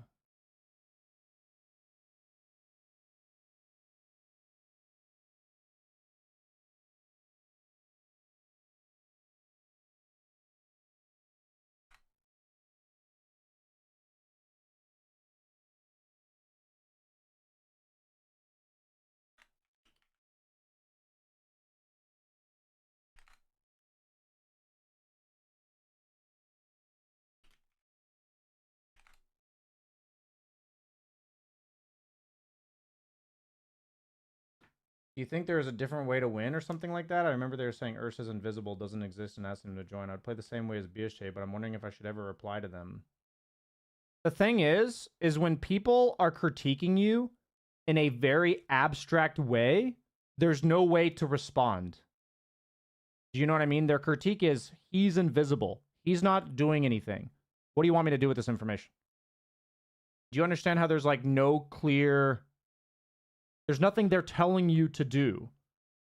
Like, come play with us. Even that is an incredibly generic, unhelpful command. Do you know what I mean? Come play with us. It's like, okay, what do you want to do? Like, hey, Ursa, meet us mid and go smoke towards Roche. Like, if they say something like that, it's way easier to actually respond. But the problem is people give you this very vague, unclear... Okay, so I love Brene Brown's line. Clear is kind, unclear is unkind. If you are giving me unclear instructions, you are being unkind, period. It doesn't mean you're doing it intentionally. It just means you are being unkind. It puts the person on the receiving end of unclear instructions in a really tight spot. It's really hard to understand this. Is your latest video going to be a series? Yes, sir, it is. Me and Airfon are planning to build a general conclusive guide to the game.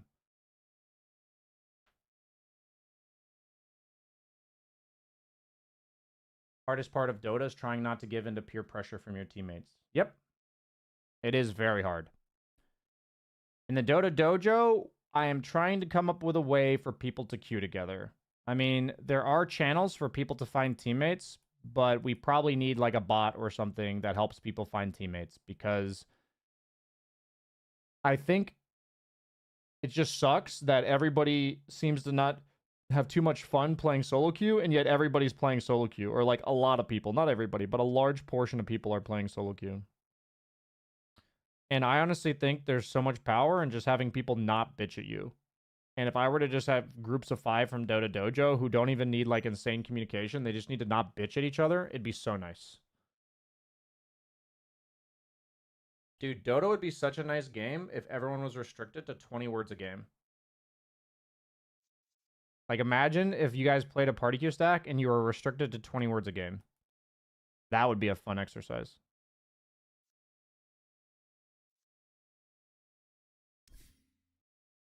Solo queue is forced upon us? Why is it forced on you? Why can't you party?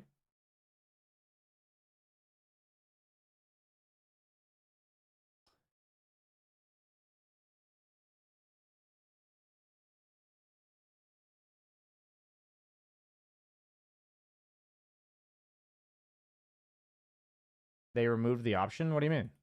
You can literally just queue with people. There's no such thing. Like, you can just queue with people. It doesn't matter that there's not like separate rank, right? You can just queue with people.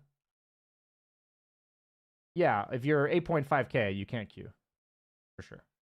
If you're 8.5k or above, absolutely, you can't queue. But that's like 0.5% of the community, or like not even. It's like 0.2% or something.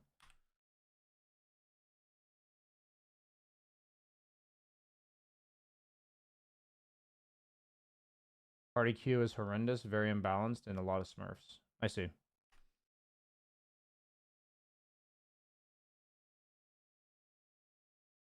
That sucks. Then maybe it's not an option.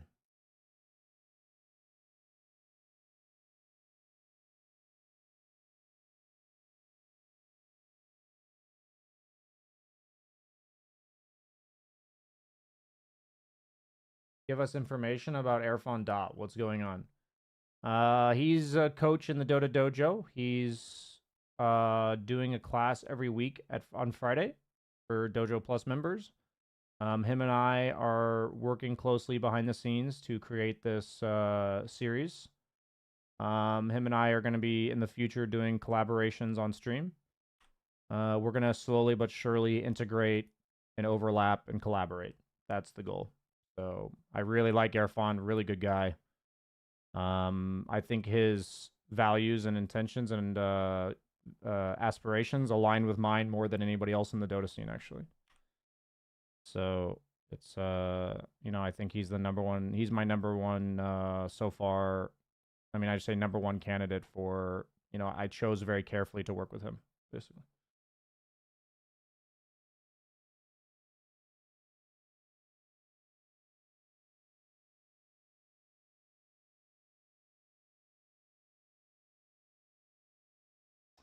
Yeah, I'm saying that if we're doing the Dota dojo, you would have 5 people who are legend, 5 people who are ancient, 5 people who are archon.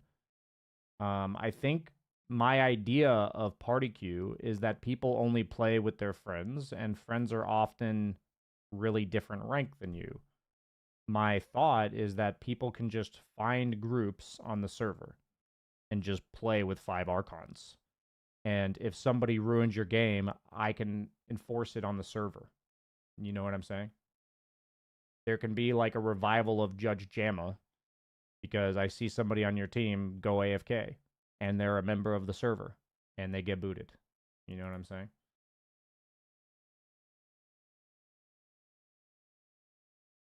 I've always enjoyed the Smurfs in Party Queue. I like the challenge.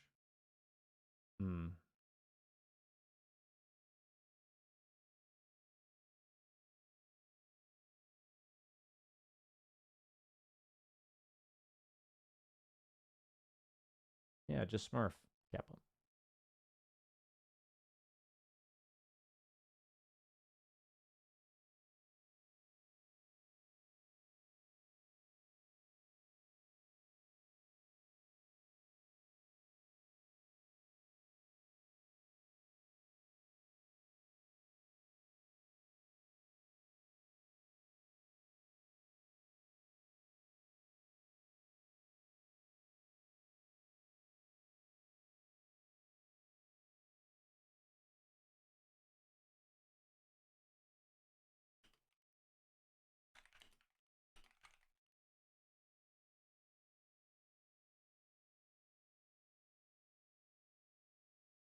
Okay, was there any YouTube comments to respond to? Loved the session, learned a lot. Oh wait, I'm still recording, I realized.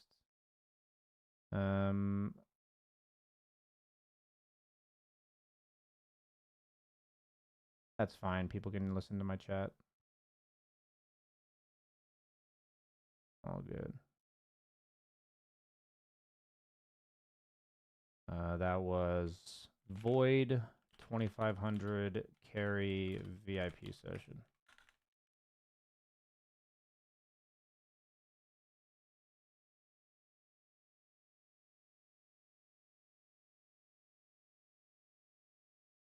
There we go. The problem is that party players always flame the solo guy. Okay. The issue I have when I try to discuss this on streams is I'm presenting a solution and people just tell me a bunch of problems.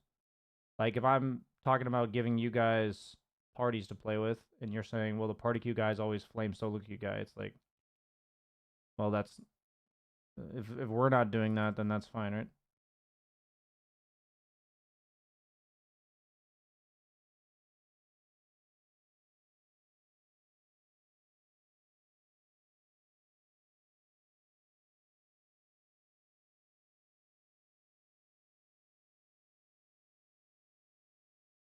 How do I join the dojo? Exclamation point Discord.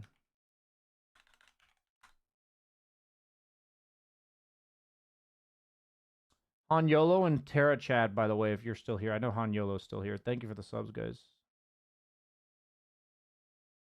Did you decide to stop playing pubs on stream? I did. I am no longer playing pubs on stream. I may end up playing one here and there, but the idea of like a regular full pub stream is gone. For sure.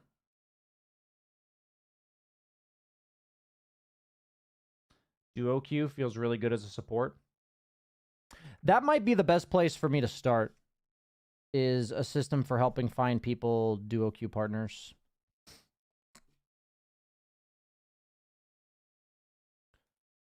Would you recommend the dojo for new players? I would highly recommend the dojo for new players. We have some really patient and helpful, understanding people, and we're looking to eventually do like a newer player experience type thing where new players can play in houses and not get shit on.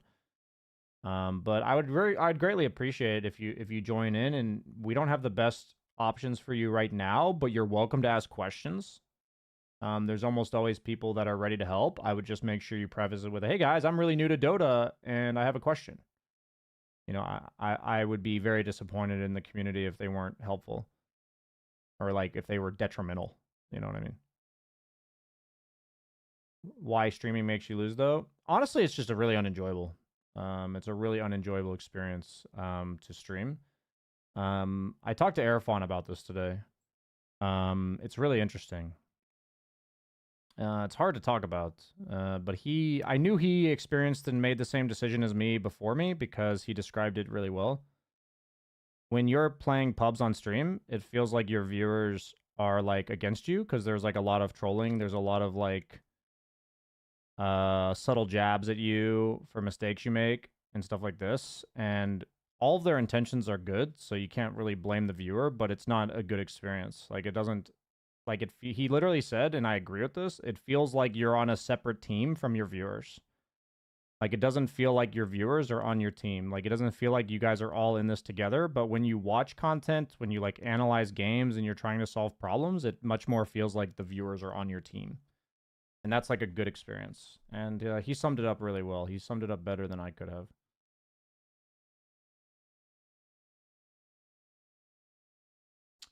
Any more coaching today? No. There is going to be 2 sessions tomorrow. So we have one at 2 p.m. and one at 4:30 tomorrow. And that's in CET. But you can also, you know, all of my stream VODs are going to be coaching now. And all of my coaching videos get uploaded to this same YouTube channel. And you'll be able to see them by rank and role. So make sure you check out that YouTube channel. The videos are starting to get some views for people on YouTube as well. That's where I upload my coaching sessions. That sounds like a moderation issue. Honestly, I've done so much in my stream to foster a good environment, and my environment in my stream is like infinitely better than it used to be, and it's just still not good. And there's been a lot of time and effort put into fostering that, and you know, I'd rather just not do it, you know.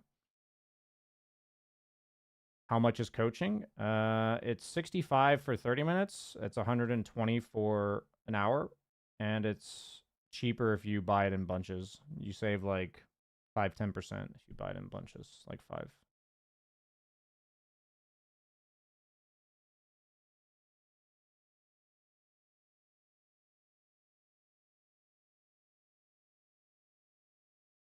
Even Grubby, who has one of the most positive chats, still got dissuaded by viewers. Yeah, like honestly, there's really only 2 options if you're a Dota streamer. You can have a small, fun community that never gets any viewers because you've purposely catered to having that small of a community, which is fine, but doesn't really make any money. And if I'm doing that, I'd rather have it be a coaching community than pubs. And the other option is to have more viewers and they all troll you. Like, there's really no other option for Dota.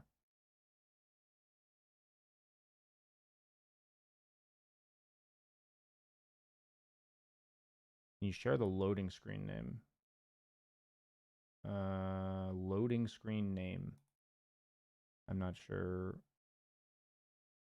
what that means exactly.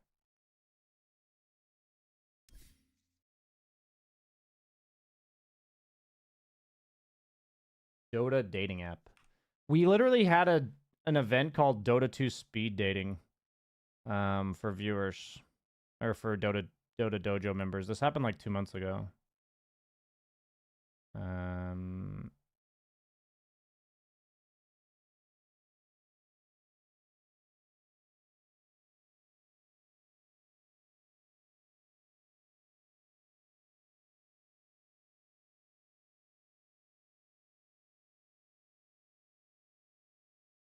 The Wealth of Nations. Somebody recommended The Wealth of Nations. Let's see if it's available on Audible. The Wealth of Nations.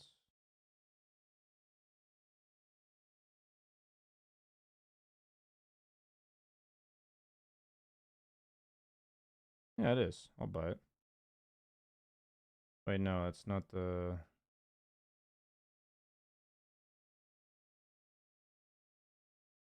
Looks like it's really short.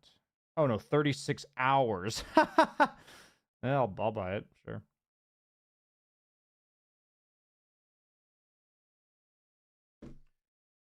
I thought it said 36 minutes. That's unfortunate to hear, but I can't disagree. Yeah, I mean, the thing is that I personally think that I just enjoy making educational stuff and community building stuff more. So I think it's a purely positive change. I still plan to upload a pub a week to the pub of the week. So if people want to watch my gameplay, they can still do that. So for me, I think it's just going to be higher quality overall. BSJ, I'm very grateful for your videos of mental health. Hey, man. That's awesome. How did Gork manage it? Dude, Gork's chat is horrible, dude. Like, Gork's chat is, like, my worst fucking nightmare. I'll be honest with you. Like, literally just imagining that being my Twitch chat is, like... I just stare deeply into the abyss, and just thankfully it's not my life. And that's no blight on him. That's just me saying that's not what I want.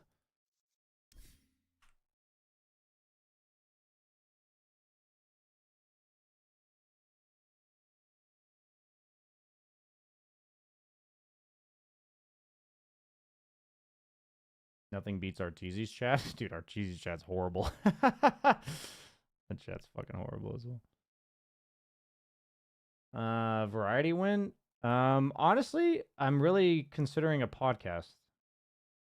I'm considering a podcast. And I'm not going to go into too much detail because I haven't crystallized the idea, but I'm almost certain I'm going to start my own podcast with consistent guests is my goal. I'm kind of inspired by what Kezu's doing, but I'd like to do my own version of it.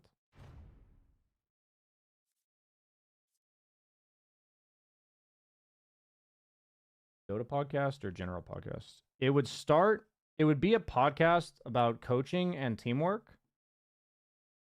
And potentially like leadership type stuff. And it would start with Dota. And then it would become not Dota.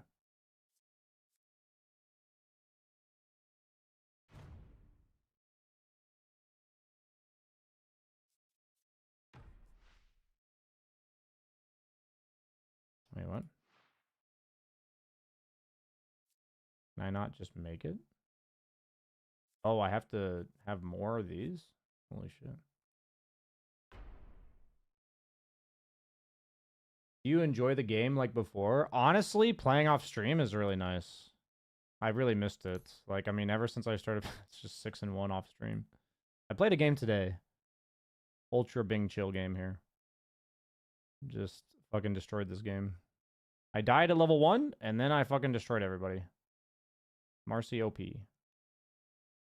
My only death was at the rune and in their fountain. This was a nice game. This was a real nice game.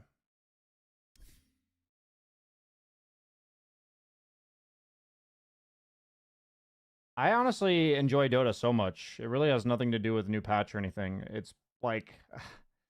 I say this in the nicest way. It purely has to do with the dynamic of streaming on Twitch. It has absolutely nothing to do with Dota. Like, Dota itself is not always, like, the funnest experience when you have teammates that rage at you and stuff. But, for me, I generally find Dota to be a very fun experience. I just kind of finally came to this realization that I just don't want to stream it.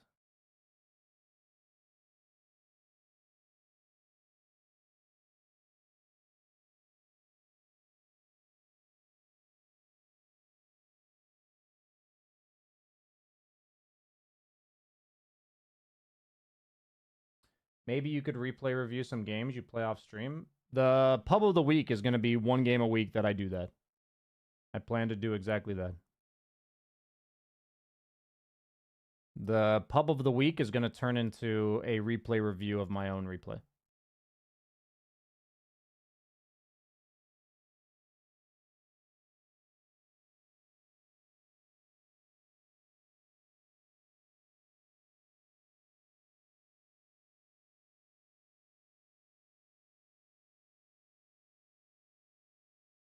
Why is Dota so addicting?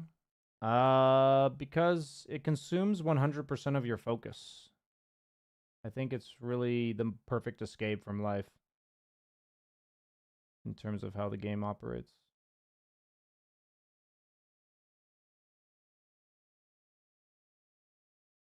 I don't really see the point in streaming. I mean, maybe I could stream replay reviews, but I'm not going to interact with you. Which kind of defeats the point, I think. If it's just going to be a YouTube video. Yeah, I'm just not going to do that. I'm going to say thanks for the suggestion. I'm not going to do that. Okay, guys. I'm going to be done for today. Thank you so much for watching. I hope you enjoyed the stream. I'll be back with a couple of coaching sessions tomorrow.